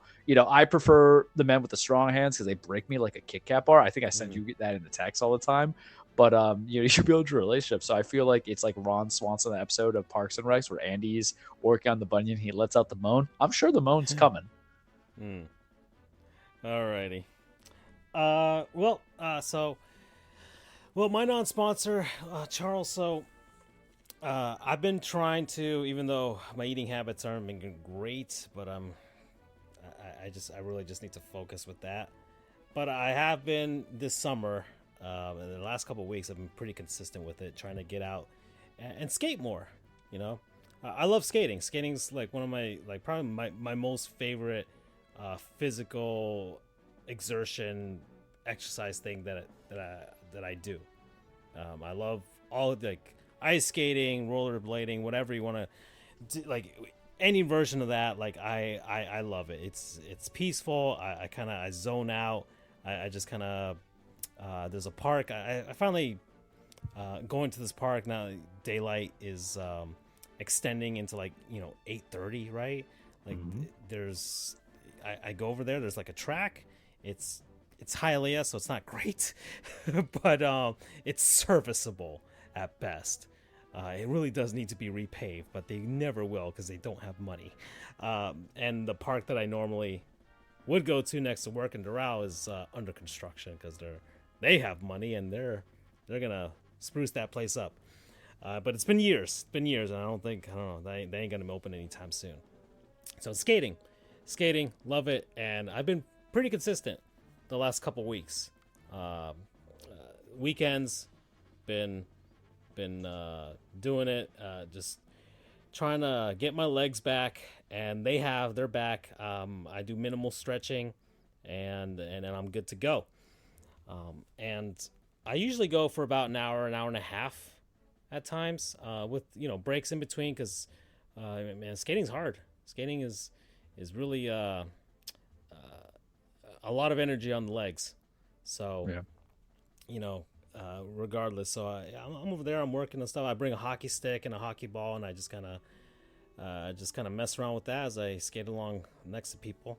And so, I have these pair of skates, and they were great and all, and they were working out and stuff. And then let's see, was it Sunday? I think it was Sunday, right? Sunday, I was just skating by. I'm like, okay, and I should have noticed this, Charles.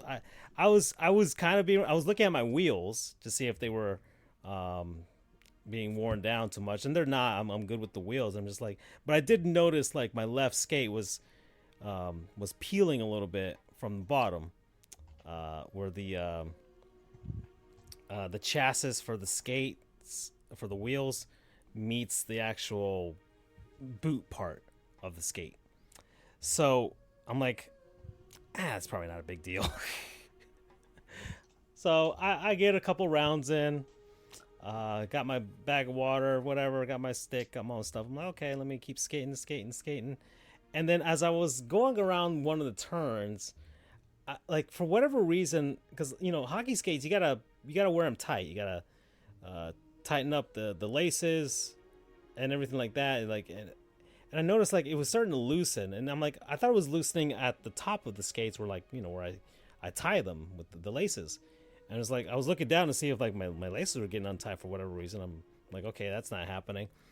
And as I'm skating along more, I'm starting to feel like my left skate, my foot's moving a lot more. Like there's suddenly a little bit more space. And I'm just like, that doesn't feel right. And I'm going a little more, and I'm starting to notice, I'm looking at the bottom, I'm like, oh no, this is not working out. So I slow down completely. I'm just like, okay, I just need to make it down this stretch, and I'll get back to where all my stuff is, and I'll take them off, and I'll check.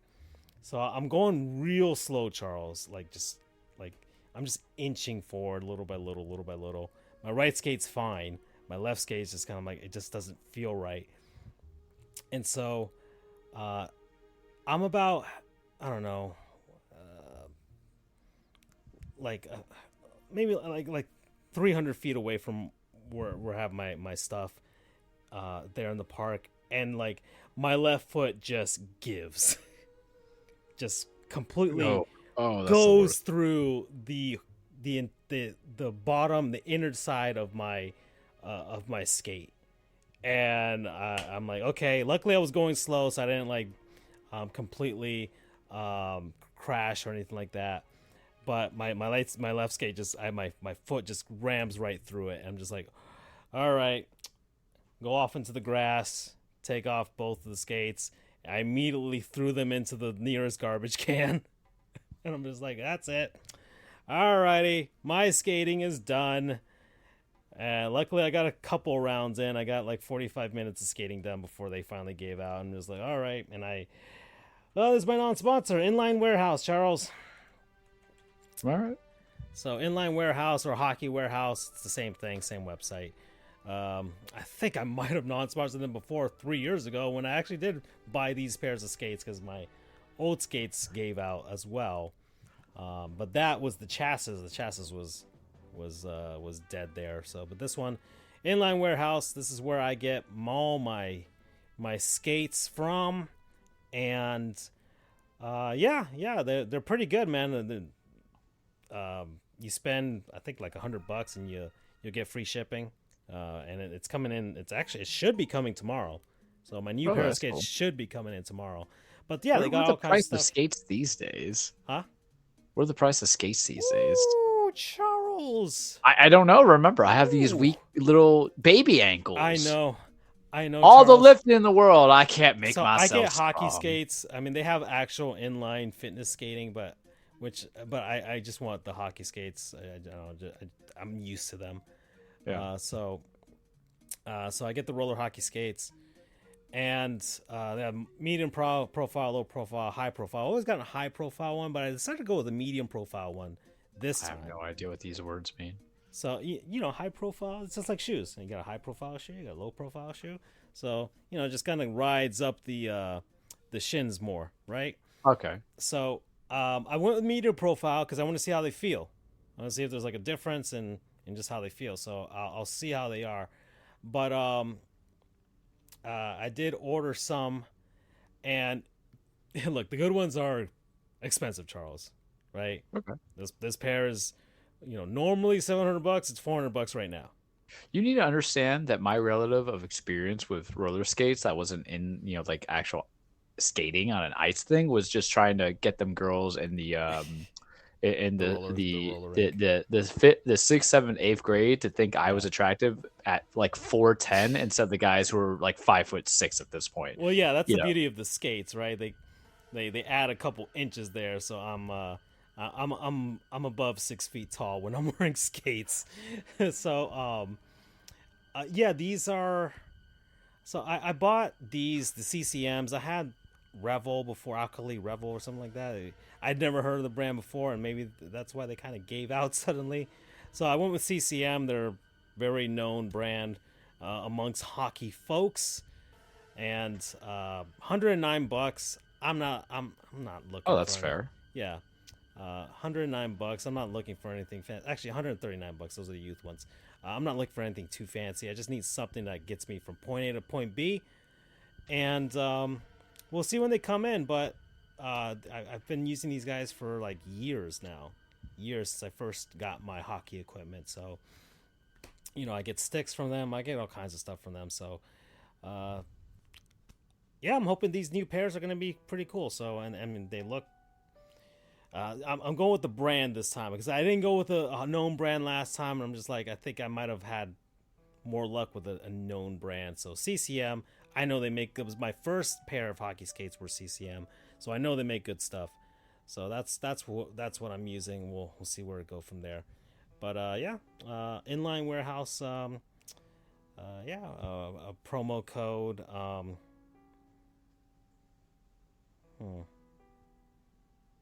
Promo code. I don't know. I don't know what. I have no idea, man. Promo Just code. Skate. I don't know. Petty, because this is the Petty Train's final stop. Where do you go there? I don't care. All right, so that's it. That's a non-sponsors. We talk gaming. We talk that. So, all right, Charles. Let's go. It's the basketball side of this, man. It's the basketball side of this. This is all right, everybody. Your bathroom break is over. An hour and a half. We're perfect time to go from that and then transition to wrestling, and then we're done.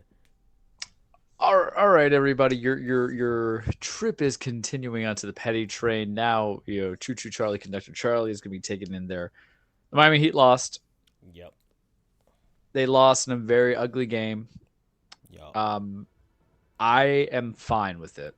I was off social media, being the Twitter, and off of ESPN for about 20 hours, and I'm over it, and it's okay. You heard the jokes I was making last night because it was expected. No one in this chat said they were going to win. I think I said 5, right? I was always afraid of the sweep, but I said 5, and I'm okay with it. And the reason why I'm okay with everything that's happening because it allows me to be petty in between, and that's my favorite kind of thing where you give me the opportunity to continue my hatred and be petty. Oh man, Golden Knight scored. Yeah, to do that, a shorthanded goal. So, well, it's the petty's gonna thrive. What I need people to take into account is humble pie and acknowledgement. This is not last year when I was talking that ish about the Paris Alofras because it was personal last year. This year, they were objectively, the Nuggets were the best team in the NBA. They were the most complete team in the NBA. Mike Malone is a great coach, Jokic should have been MVP. It should have been 3 years in a row. This politics of not having a person 3 years in a row when y'all would have taken Michael like 8 years in a row if possible is silly to me. Um, Jamal Murray is 2 years removed from an ACL injury. That roster is stacked, not just with superstars, but competent people. Petty time about the Heat, because I got to give it to it. I gave Humble Pie 2 shows ago, or last show, about Caleb Martin, Gabe Vincent. I attribute 3 people to being the problem. It is not actually Jimmy Butler. This entire series, Jimmy was hurt. It was obvious. I'm not going to make bones about him. He was trying to make shots he shouldn't make. He missed free throws. The turnover thing was whatever. And my paralegal was like, Jimmy turnover. He should try to foul on a 3-point shot. I'm like, that's not Jimmy's game. Jimmy ain't Mr. 3-point shot. Like, if anything, it would have been Struss that I would trust, right? Put my season on line with him instead of Jimmy on the 3-point line, because you have to know metrics. Bam, I'm gonna eat the humble pie. I talked a lot of trash. Because I had said in the beginning of the season. I mean, you weren't the only one. I know, but I'm gonna be the one who owns up to it. And my whole thing is, I knew what your ceiling was. You're never going to be a spread out guy in the 3-point world, which is, I think, how we would function the best. What I would like to see going forward is for you to continue, because you made Jokic work, and that's fantastic. I would like to see you just kind of be better passing the ball as a big, because clearly you get frustrated when you're in the post against certain people. I looked at that Knicks series. I looked at that Boston series. But this series, it was different. So against the best guy, you showed up. 3 people on, and one of them does not need to be on this roster anymore. Well, I'm sorry. It's okay. This is why we're on the retirement show, or we're on the show being over. Oh, wow. 2-0. Wow. Yeah, they're broken. When it comes to Gabe Vincent, you can't play the way that you played, going like 3 of 13 yesterday. And we had relied on you. We put you in the first thing. And don't worry, I'm going to give him praise. But, in the final game, a lot of people could have played better and made shots. He went 3 of 13, 0 for 4, got 6 points, minus 14. Couldn't facilitate the ball. Goes from there. Kyle Lowry time. I've been sitting on this. I've been sitting on this. 34 minutes, 4 for 17. He had 9 rebounds and 12 points. I didn't like the signing a couple years ago. And I told you back in 2020, man, a couple years back, what we need is a fresh-blooded point guard. We can't keep going for 30-plus-year-olds. And when I say 30-plus, I'm talking about older than me, and I'm pretty old these days. Point guards. That has been the bane of our existence. And maybe in a couple games he shows up, but we were in a dogfight, and right now he played like Old Yeller throughout the entire season, and then throughout the playoffs. And I can't justify the contract. Was that not my energy coming into the season? Trade Bam, trade Lowry, and no one wants to take Lowry's contract. Now I don't even want Bam gone, because I looked at it objectively. I'm like, you know what? We know his ceiling. His ceiling is the ceiling of shooting. Can we get him a facilitator to become better as a facilitator? At 25, 26, he's been to 3 Eastern Conference Finals and 2 NBA Finals appearances. There's potential to just develop a different style of game. I don't want nothing to do with Lowry, man. I don't care if he's Jimmy Boy. I wasn't for it then. Nothing's going to change my mind now. Jimmy, you didn't do good. You went 5 of 18, but you went 9-11 on the free throw line. You good intentions, hurtful heart, I know hurts you more, and we'll give you that chance to be petty. My other person I'm going to be petty on Heat-wise, and this is just resignment. This is recognizing that maybe those who say they love you don't love you, right? This is the feelings. Mickey Arianson, I'm kind of done with you, man, because for several years, the knock on us, and don't worry, the good petty's coming, but I'm going to end with this transition to that. The petty that we had heard for so long was we have guys who, I even said it, we have dudes who wouldn't even be on any other team's bench, right? That we couldn't get rotational players, that we couldn't do this, we couldn't do that. And then we're like, oh, we have a great coach and we have great uplifting teammates on this team. G League development. This series, this finals, and I've heard friends be like, oh, they just ran to the better team. I understand they ran to the better team. But where there was not on this roster, and I know Tyler was hurt, but you work with what you have, not what you're missing, right? That's the mentality. And we were missing a legitimate scorer who is youthful, who is not injury plagued, which is subjective, but who can kind of like take over a role. Not a shooter, And I'm going to define to you what's the difference between a shooter to me and a scorer to me. A shooter, when we hear we need shooting, was relegated to what? 3-point shooting, correct? Yeah. I'm talking about a scorer when we need to get guys who can shoot outside, Get who can shoot buckets. near the key, shoot near the baseline, because that's where a lot of these guys Yeah. got frustrated on, because Max Strus is a 3-point shooter. Gabe Vincent is really just a 3-point shooter. Kevin Love loved him, still would like him back to take the Udonis role. And don't worry, that Petty's coming in to support him in a second, because this was his last game in the Heat jersey. Yeah. It comes into where you had limited amounts, because when it shows that it was just Jimmy and Bam, and then you double team Bam in the post and you play very good defense on Jimmy, we can't do anything, because unlike a team built like Denver, who had dudes to pass it to, who could score on all levels, Aaron Gordon can score on all levels. He's a fantastic player. I can't believe Orlando traded him away. Another klutz of an organization. Not taking shots at Andrew, who identifies as a Magic team, but they just can't get it right if they had the instructions, read to them, right? Yeah. Michael Porter Jr.'s back injury. Kentavious Caldwell-Pope has 2, final rings, man. DeAndre Jordan has a final ring. Like, those guys can come to play, and what we had was just a bench, that position, of what we were looking for to score was on Kyle Lowry, which was hard, because Duncan Robinson, aside from a weird open layup that he gets every now and then, he's a 3-point shooter. We relied too much on that, and Caleb's like the in-between, but really, he tries to go for a 3-point shooting. So this is me on Mickey Harrison be like, for 3 years, almost 4, you saw what the efficiency were, and you really left Spo to kind of do what he is. So you're getting my petty hate on just what you led us to, because there were some games that felt that this was in reach, but once we got to the third quarter, once the starters who had played the most playoff games coming to the finals, because Denver swept, right? Because remember, we went 5, and then we went 6, and then we went 7, and then we went 5.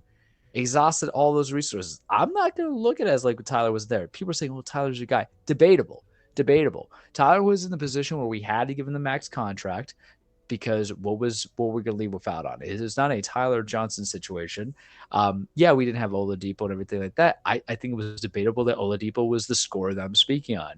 Free agency is very interesting, but I swear to Christ, if I get old-ass Chris Paul on this roster, because God will punish me like that, it goes into it. So that's the petty on what happened there. Now, let me give you my petty. The petty that I like. I petty like the stuff that we're talking about with the Knicks and the Celtics, everything. First and foremost, in honor of Udonis Haslem, retiring after 20 years at the age of 41, let's talk about those grand players. Udonis Haslem has more rings than Boston Celtics Jason Tatum and Jaylen Brown, who had an opportunity to go to the finals. He has, all those rings coming. What is it? Yeah, and then Paul Pierce. It's a total of 3 rings, right? Is my brain escaping me? Yeah. I want to make sure I'm good with the math. So he has more rings than Carmelo Anthony, a big trade that came into him. We know he just retired. No, you don't get to announce your retirement when you weren't playing at all in the season. Nobody wanted you. Yeah. Unlike a certain team that kept a roster spot open for a certain man. So more rings than Carmelo Anthony with an opportunity to play in there. He has more rings than current Knicks accoutrement teams of Julius Randle, Emmanuel Quickly, Grimes, and all that stuff. RJ Barrett, when they said that, when they go and say, it's like, oh, but this is, if we were healthy with their low grade stuff, he has more rings than Giannis Antetokounmpo, man. I know they technically didn't play the same finals, but I have to be petty on all these things. He has more rings than Joel Embiid, more rings than James Harden. I'm really just going to attack people on the East. We just go down the list of all the Eastern Conference teams, right? We can go one by one. Let's see, top Trae Young. Yeah, we got. I don't know, nobody. He ain't even gonna sniff the Eastern Conference Finals ever again. Yeah, Charlotte. That's the whole thing. We had a guy that was. DeMar DeRozan? Zach LaVine, what was the whole thing about Zach LaVine? You're at the role that you're supposed to be because you can't do anything else. But, let's just take the fact that y'all, we even said, hey, he's sticking around too long. But you know what? I think he was a glue to this success that we had coming in here, because he kept it together, kept it invested, raised the culture. I would totally love for him to get some staff support in some way, shape, or form, or even doing scouting from a guy who basically had to nothing, but he was the true Mr. 305. We love Wade. Wade wasn't real. Wasn't the real 305. So let us just give praise to that. Now on to the fan bases, and I'm gonna keep short onto it because I know you could add on to it. I loved this offseason. I'm not offseason. I'm sorry. I loved this entire playoff season coming in, where we heard the astounding of like, but they're just a play-in team, and seeing us beat your beloved Milwaukee Bucks, and then you make whatever excuses. Oh, Mike Budenholzer was out of the game because of this XYZ reasons, personal reasons, which I'm not going to attack on. But I heard a lot of excuses, man. Where Chris Middleton was injured and all that stuff. Yeah, I'm not going to be that guy. I'm not Skip Bayless. I'm calling that shot right there. He'll be the first guy to do it. He was just revealing about Jimmy Butler's fucking dad being not well. Nothing that man would do. The guy has zero integrity. I don't care. Wear your freaking kicks if you don't like it. Meet me outside. That's why Shannon Sharp's leaving. And then you had to hear it with like the Knicks, this rowdy fan base. My God. All right. So let me explain to you the Knicks fan base. The Knicks fan base is that swipes right on every single person on the Tinder, Bumble, Hinge account, and they get arrogant because one girl likes them or one guy likes them, and they don't realize it's a catfish or a bot, and they're already at the table getting a little bit pre-excited, like a little something about Mary. That's my thoughts on that one. Y'all don't matter. You have a great coach that you're going to fire in a couple of years because that's what you do. That's what James Dolan does. You don't have legitimate superstars. Julius Randle just kind of disappeared throughout the whole process. You're going to overpay RJ Barrett, who had a good portion with us, but you still lost to us. And then you have Boston, which I've said my upkeep. So I like Jason Tatum. I like Jaylen Brown. Joe Mazzulla kind of goes off from there, but y'all got a little bit too cocky for some dudes who were in the same position. Derek White, Grant Williams, in the same position where they might be in a couple of years rotating out and sitting onto the bench. Where there was bad management skills coming through. Because you know what I loved about this whole postseason? Everybody seemed to think that we were the bad guys for not being a consensual darling because they wanted the Boston versus Nuggets. They didn't really want the Nuggets, to be honest with you, and it was one of the most watched finals. For everybody that wants the traditional old heads or they want to see the fractional superstars, we have one legitimate superstar in Jimmy Butler. And I love the fact that they have the crow because you were calling him a superstar for 3 series, and then they had the series which he didn't play bad, and now you have to catch it. No. The cat's out of the bag. You got the bags up the river, and you got to say, so I love that. You have to acknowledge that we beat you. You all have to acknowledge that we beat you underhanded with dudes that you didn't know, where you have coaches who play in guys who are high picks and high money because they have the courage to actually coach and develop and manage and assuage egos and build into it. And you want to know what's the most thing I love about this, Francisco? We did something that can never be forgiven. This is why we're the bad guys. This fan base, this team made you feel the worst way. We made you feel insecure about how your organization is ran, about the players on your team, about the coaches that you had. You fired one in Milwaukee. Milwaukee wasn't talking that trash. It was more about the people who support Milwaukee. They're just bandwagoners because they have to support the Eastern Conference team. But look what we did there. We put a big culture shock into the New York Knicks and then everything in Madison Square Garden because, y'all want to strive for relevancy so damn much to go back to the 90 days. Y'all were calling back to the Jeff Van Gundy old days with Pat and him. That didn't happen, right? And then when it came to Boston, you're realizing the guys that you have to pay maybe shouldn't be the guys that you have to pay, and that if people leave... There's two. Go ahead. Go finish your thought, because because they played also Robert Williams on a short-term contract, but then you have to figure out what you want to do with Grant Williams. You have to figure out what you want to do with Derek White. You have to run the cusp of Brad Stevens, who's going to year 3 of being a GM, has to say, like, is this the team where we went to a finals and went to an Eastern Conference finals? Is this really what we can do if we can't even compete? Because they were sweating in Philly as well. Remember that, please. So you were feeling a little shaky, and you're lucky that you got to the dock to help you go from there because you were down for a bit, 3-2. And then you met us, and then you got a little cocky on that Derek White plan when the clock was all off, and no one can explain to me fully. And I heard the explanations. I hear rigged. And we beat you. and we've already matched you on a coach. And I don't hate the Boston fan base, but man, I hate the Boston love because we made all your fan bases feel eerie. Because what we also did is make the entire NBA fandom insecure too, because y'all live too much on the seeding. We were a 1 seed last year. We went to the Eastern Conference Finals. We had a little bit rough, but with the same dudes, we were at an 8, and you doubted it. And what that made you all feel insecure on is the awareness that you don't know ball. And I feel great for that, because you know what? You come into my courtroom, you're pro se, or you've never been to this county, this circuit, this judge, buddy. I don't just know the rules. I wrote the rules. And that is what Spo did. That's what Pat did. Now, if we could just get Mickey, and everybody was like, Lillard, trade for him. I'm like, we don't have the money. But I would like somebody who could be one or two guys to be the constant scorers, or some dudes that we're gonna let go. We're gonna do you a solid. We're gonna, what did I say in the group chat today? We're gonna put the blue in blueprint for you, because we're gonna leave you hating. We're gonna leave you blue balling, and we're gonna be just letting it all out. So that's me on my petty trade of my final stop. I just want to keep going on the making everybody feel insecure. You know how many people are talking like this off season coming into the future about these teams, Boston, Milwaukee, Philly, all these other teams, and how everybody talks about, is Giannis going to stay in Milwaukee?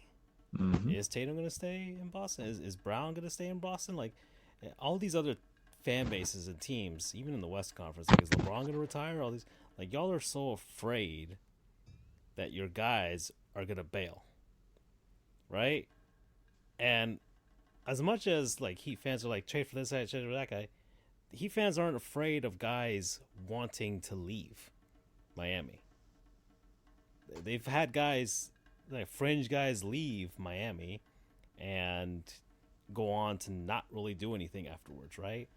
Mm-hmm. Or they're bit parts. They don't have the same parts that they would in any other place. So that's the other part. That's the other part that's nice, and that's the same thing, almost the same point I made with the Panthers. Like, you know, Miami is always a destination for NBA players. It's whether they can make logistics work around some guys with higher salaries, but it's always a destination, right? It'll always be a destination for Dame or even Trey. Like, Trey's like, oh, that's us next year, whatever. It's like, you know, he could say that, but who is us? It surely can't be Atlanta. It surely can't be Atlanta. Third coach in his entire signing there. So Miami's always a destination, and it's always a solid destination for everybody. Whether Mickey or not wants to spend money, that's all whatever. But regardless, the Heat find a way to make it work, make guys work, whether they have stars or they have these fringe guys that nobody wanted, nobody saw the value potential of. So that's the same point I made with the Panthers. Like, Florida's a destination now. The Panthers are a destination.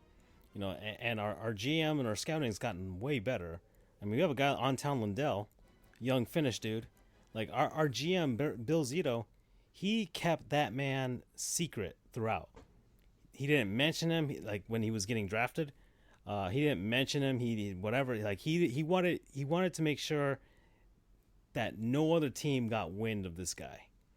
And now he's playing with the Panthers Stanley Cup final. I mean, the dude's young. And he's like he's good, so good things are happening. And the same thing with the Heat. Like, it's this postseason was fantastic for all of us. It also was fantastic for you know, the fans down here that, you know, get no respect at all. I'm so happy I didn't pay $2,500 and I just went to go see them against the Rockets in February. That's so true, I was part of the process, damn it. Yeah, because you would have seen, like, game 3 or 4 were both losses, and so at the very least I got to see the Panthers win a game, so that was fine and dandy. But yeah, regardless, the fan base, you know, Heat fans are good, man. Heat fans show up. Heat fans have been selling out, and like, people want to have these old narratives, and they're just not there anymore. They're just not. There's too much objective evidence out there that Heat fans are good fans, man. You know, and the thing is, we know it, and we've embraced this. We've embraced being the Shrek of the NBA. Yep, I love it. You know, I also just love Parakeet Cortez. I'm just giving him a shout out. Follow him on Twitter. That was kind of like where I was getting at there. That's what I was thinking of. Like we've become a franchise that control other franchises. So and really, those other franchises don't have any responsible or justifiable comebacks. At that point, it's just reeing at us. At that point, so that was the beauty of this postseason for the Heat. The beauty for the Panthers was that they showed that, hey, they are a legitimate franchise, and they embarrassed. Well, I mean, the Hurricanes. I mean, I really had no real beef with the Canes, and it was a sweep. But Boston, Toronto, two of our division opponents, original six, and just making them into memes was beautiful, and it was beautiful for anybody outside of those fan bases. And also, we made sure that people, as you know, we're losing to Vegas, we're going to lose, but the rest of the NHL hates them. So we finally exposed them and made them hateable. So you know, once again, you know, that fuck Vegas, fuck the Vegas A's and the Vegas Raiders and the Vegas Golden Knights and the Vegas LeBron James, like in the future. So yeah, that's we're at an hour 52, Charles. I think that was your. Is that it for basketball? Is this that's the one thing I'll say is follow Parakeet Cortez on the Twitter portion of the petty train. Yeah, I think I'm good for it soon. Yeah, and follow us on the Twitter FJOGR Charles the True Dan Frijoles sports_goofs. But you lead us to our station, because it's going to be very short on wrestling. I'm just going to give highlights. The station ends here at the cage, Charles. All right, it's been good. Zelda. Did we talk about the Zelda the Tears update? Because hopefully by the time we get back in September, we'll finish this game. Yeah. My one-line sentence on Zelda: 65 hours in, tentative rating 9.5. I am lightly gonna push story, but every time I say that I'm lightly gonna push story, I just end up going to different areas to do more shrines. 12 hearts, 2 companions. I haven't gone armor hunting because I like the setup that I have with Mina's mask, which is like a 7, and then I just gotta go for some of the weather stuff, obviously, because of the area. I think after I eat dinner, if I'm not tired, I am going to go find Koga or whatever his name is, just to finish that out, because it's been too long since I've been in light. I gotta go back in the dark. But apparently I have Monday off because of Juneteenth, and I didn't register that. I didn't register it because it's such a new holiday for me to register with the work and everything. So I'm like, all right, because I'm like, this is the first time I have like 3-day weekend. What the fuck? I'm like, oh yeah, dude, it's going down, man. 65 hours in, I think I'm done once I hit 100. Once I see it clocking, if I'm not done with the story, I'm gonna maneuver it to go from there. I got tears. I'm gonna go for more tears because I found out that if you go for the tears, you get the sword without having to like do it the way that you did it. Yeah. So it's interesting. Still having a good time. Still very therapeutic game. I've been listening to Storm of Swords, George R. R. Martin's third Game of Thrones book in conjunction. It's a gaming experience. I shut off that stuff when the cutscenes come in or big battles, but the game's therapy. It's good. Yeah. I've it's one of my top favorite games of all time already. Yeah, it's fair. That's a fair statement. It's been a profound experience to the point where I don't want. Well, I want to finish it, but at the same time, it's not compelling me to do so, because there are points with these long games where it's just like, all right, let's just do a mad dash for the finish and get it over with, right? And I haven't felt that yet. I haven't felt that burnout where it's just like, all right, another cave, and it's like every time I go into a cave, I like it's always something new. It's always something like, okay, what is around this corner here? What what are you? And I the mechanics work for me, and I don't need to see the end of the story at this point. This is probably the most mechanically solid game I've ever played, where it's the gameplay loop doesn't get boring. Yeah. Because there's plenty of games where the gameplay loop is solid, but after like the 100th time, you are just like, all right, that's enough of this.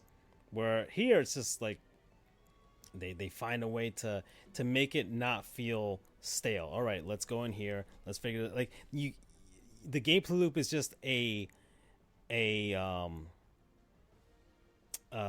Always having a smile on your face. That's the loop. Well, the gameplay loop is just there to facilitate the adventure within. Yeah. And you don't think about, all right, the controls or anything like that. You don't think, you just like, okay, I need this. I need to grab that. I need to fuse this. I need to do that. I need to lift this. I need to use this guy. And then you're like, okay, that's how I do that to get to here. And you're just trying to achieve or trying to reach a place and get to a thing. And so you don't think about the loop anymore. You're just trying to do what you can to get to just uncover whatever you're trying to uncover. So that's It is. It is a recurring dream, but each time you visit that dream, you focus on different things of the same sequence, same scene. The sky, the voices, if there's anybody in there, the color of the floor, all this stuff. And that's what's amazing about it. I love it more than Breath of the Wild. It makes me really think that Breath of the Wild was a shit game. That's amazing to say that.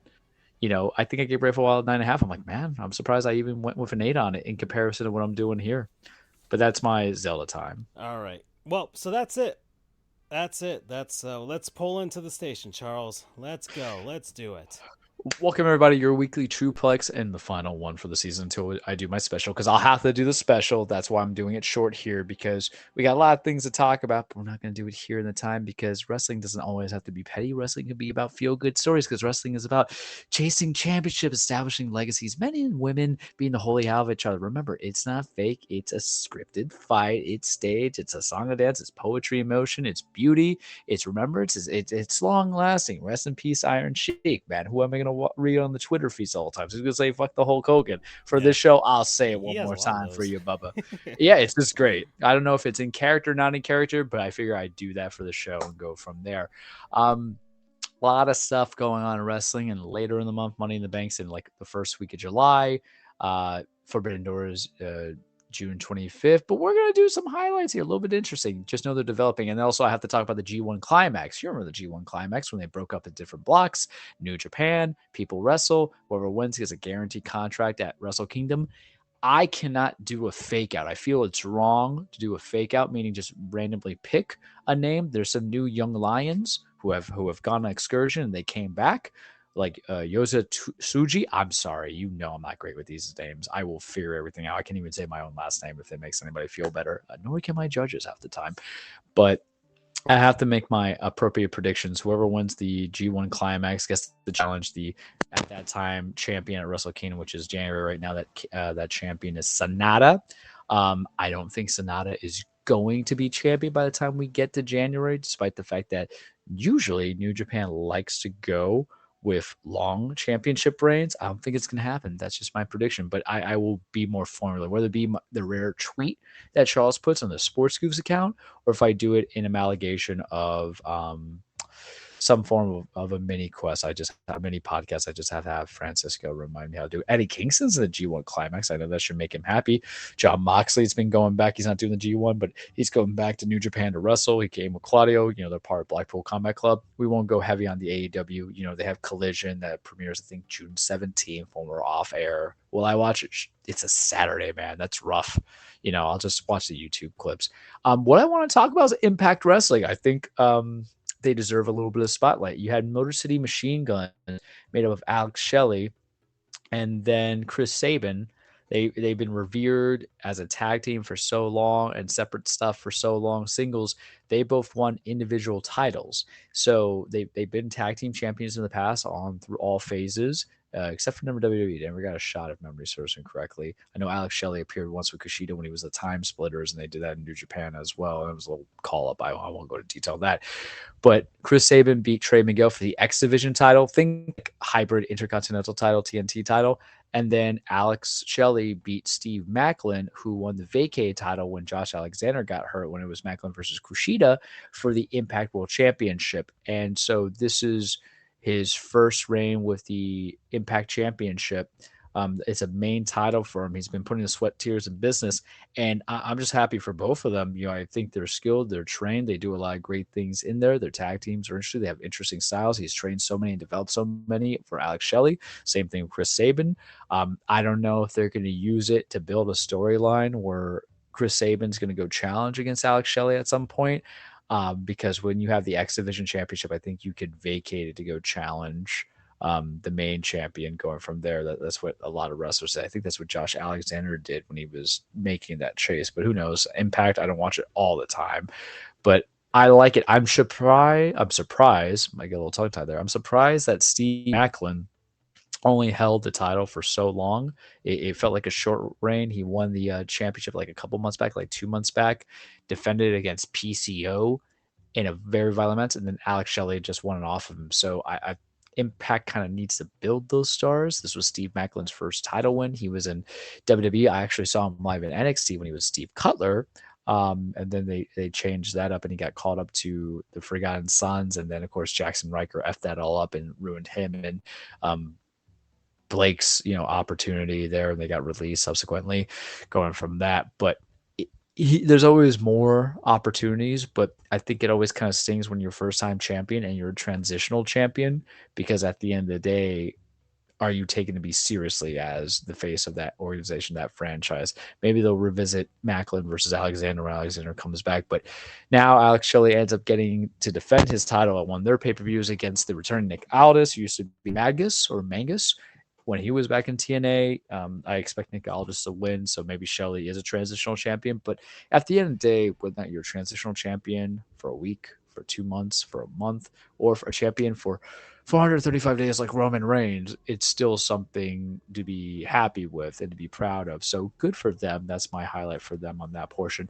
WWE, this is how we're going to define WWE. I'm going to keep it very short. Money in the Bank, they have almost all the participants in there. Well, I'll save it for my own little thing. They've renovated the titles. They introduced, of course, the new World Heavyweight Championship that Seth Rollins has. They introduced the new Undisputed Universal Championship that was given to Roman Reigns, which I'm not a fan of. And now they finally dealt with the dilemma that I've been talking about for 2 months. How are you going to deal with the Raw Women's Championship and the SmackDown Women's Championship with on two separate brands? Well, Francisco, there's no longer brand exclusive main championships. The Raw Women's Championship is retired, essentially. SmackDown Women's Championship is essentially retired. What you have now is the Women's World Championship held by Rhea Ripley, who was the former SmackDown champion, who is on Raw. Follow me here, right? It's a little bit of the rabbit hole. I swear it's not going to be like the movie Memento, but we're going to do our best to make it easier. And then you now have Asuka, who is the WWE Women's Champion, and that retires. Was that the Raw ceremony you showed Championship me with her getting this new belt? Yeah, they're all multiple ceremonies. Everybody got their own pop. I will tell you this: the women's belts look cleaner because they're almost the same thing, except the men have the black straps and then the women have the white straps. The white straps look cleaner because the gold can be very off-putting. So I think it cleans up. I think it's cleaner than what Seth has. I like it. I can't explain it. It's just more aesthetically pleasing. And the same thing with Asuka in comparison to what Seth has and what Roman has. And I think now, I know this is going to sound unpopular. Besides from the title that Rhea's holding up right now, the only other beautiful title that's not NXT, any of the NXT titles, they're on the main roster to me is Gunther's Intercontinental Championship. Also Dominic Mysterio is a treat. He's just jumping up and enjoying all that stuff. I can't wait for him and Cody. That got announced at Money in the Bank, and I'll say this: London is going to boo the hell out of Dom and hype the hell out of Cody, and I really hope Dom just steals a win for whatever reason just to hear the boos. Please, I just love it. Dom is so good. Can I give you a sidebar? Roman's going to be defending his title on a live show on the 17th. He's going to have a Father's Day street fight no, wait. Dominic's going to have a Father's Day street fight against his dad, Ray. And on the 17th, Ray's going against Roman on the house show. But Dom and Ray having a house show Father's Day street fight makes me so happy that I hope a chancla is used because he gave me the belt. Now give me the chancla. You got to own it up, man. And you have to have him say, who's your poppy the whole time. WWE's been watchable. It's been good. The problem is when you have these kind of gimmick pay-per-views, the matches don't mean much. But the storyline for the Bloodline has been fantastic to catch you up with what happened on Friday. Jay got a title shot against Austin Theory for the U.S. belt. Paul was telling Jay that Roman was trying to groom him to be the next tribal chief when his time is done. Feeding to that ego. Title shots happening. Jay's on the cusp of winning it. Jimmy comes to interfere to help out. Solo interferes. And then Jay stops Solo from using the spike on Jimmy. Jimmy goes to super kick his brother Solo because they're all brothers, the three of them. Solo moves that way and he ends up super kicking Jay, costing Jay his title shot. And now Jay pushed him off and Jimmy's left wondering if he's going to be on an island alone against Roman. Just in my veins. Because right now, y'all wanted Cody, and I understand y'all wanted Cody. I thought Cody, you can't hear me. That's not me, beating it. That's just me touching my veins of the greatness of the cinema. Y'all wanted Cody. I agree with you that Cody should have won it. I don't know what the end inside is for anybody, but I'm enjoying how now you have a new player in the game to be able to complete and do a story with Roman within the family. Because when it comes to SummerSlam, give me Bobby Lashley and Roman Reigns. That's that meat that I'm talking about. That's Kobe beef right there. Because we love me some Bobby Lashley, who hasn't been on TV for a bit. I hope he's not injured. We love him. Find something to do with him, Hunter. But let me get that of that cinema. Give me Jimmy versus Roman for the Money in the Bank for the Universal title. You can let Jay off or whatever like that, and you can get the tag team match that will eventually happen at some point. I want to see it played and cater my way because Jimmy right now is being an MVP of entertainment for me. Seth is going to be good for too. Kevin Owens has been fantastic. I have sent you the little clips of him just having random outbursts, especially when he's talking about Pretty Deadly. Why are you wearing shirts if your nipples are still showing, right? Kevin Owens, come down to Broward in Miami, and you'll see it's more common than you think. It's true, right? But it's just been so engaging. And then, we love Sami Zayn. And then also, I'm just going to give a shout out to Trish Stratus and Becky Lynch. I have been enjoying that feud. Oh, okay. Panthers are up, down by 1. It's 2-1. There is hope springs eternal. I'm trying to end it on a happy note, but the wrestling for WWE has been good. To a degree, they got to figure out what they're doing with Theory. I'm bored with him. He shouldn't have the title. He's had the title since November, and I can't say anything good's happened to it. Gunther versus Riddle is gonna slap so good when that happens at Money in the Bank. AEW really on a low highlight. It's not that it's lacking highlights. When I say by low highlights, just because I have to catch up and I have to watch. There's just too much wrestling. Guys, there's just too much wrestling, right? But AEW, I would just say that we're in the continuing stages of seeing what's going to happen with Blackpool Combat Club and the Elite. We're going to see where we're going to go with Toni Storm as your women's champion, Chris Statlander as your TBS champion. What are we doing with FTR? I mean, I get it that they're going to probably go against the Bullet Club goals. So thank you, Jay White, who I love, who I wish was doing – I'm appreciating, because I remember what he was a couple of years ago in New Japan to where he is now. I coined him Bang Bang Gang for like a small sector of my coworkers, because that's what he has with Juice Robinson, who cracks me up when he shouts Ricky all the time. But I want you to Tony Khan.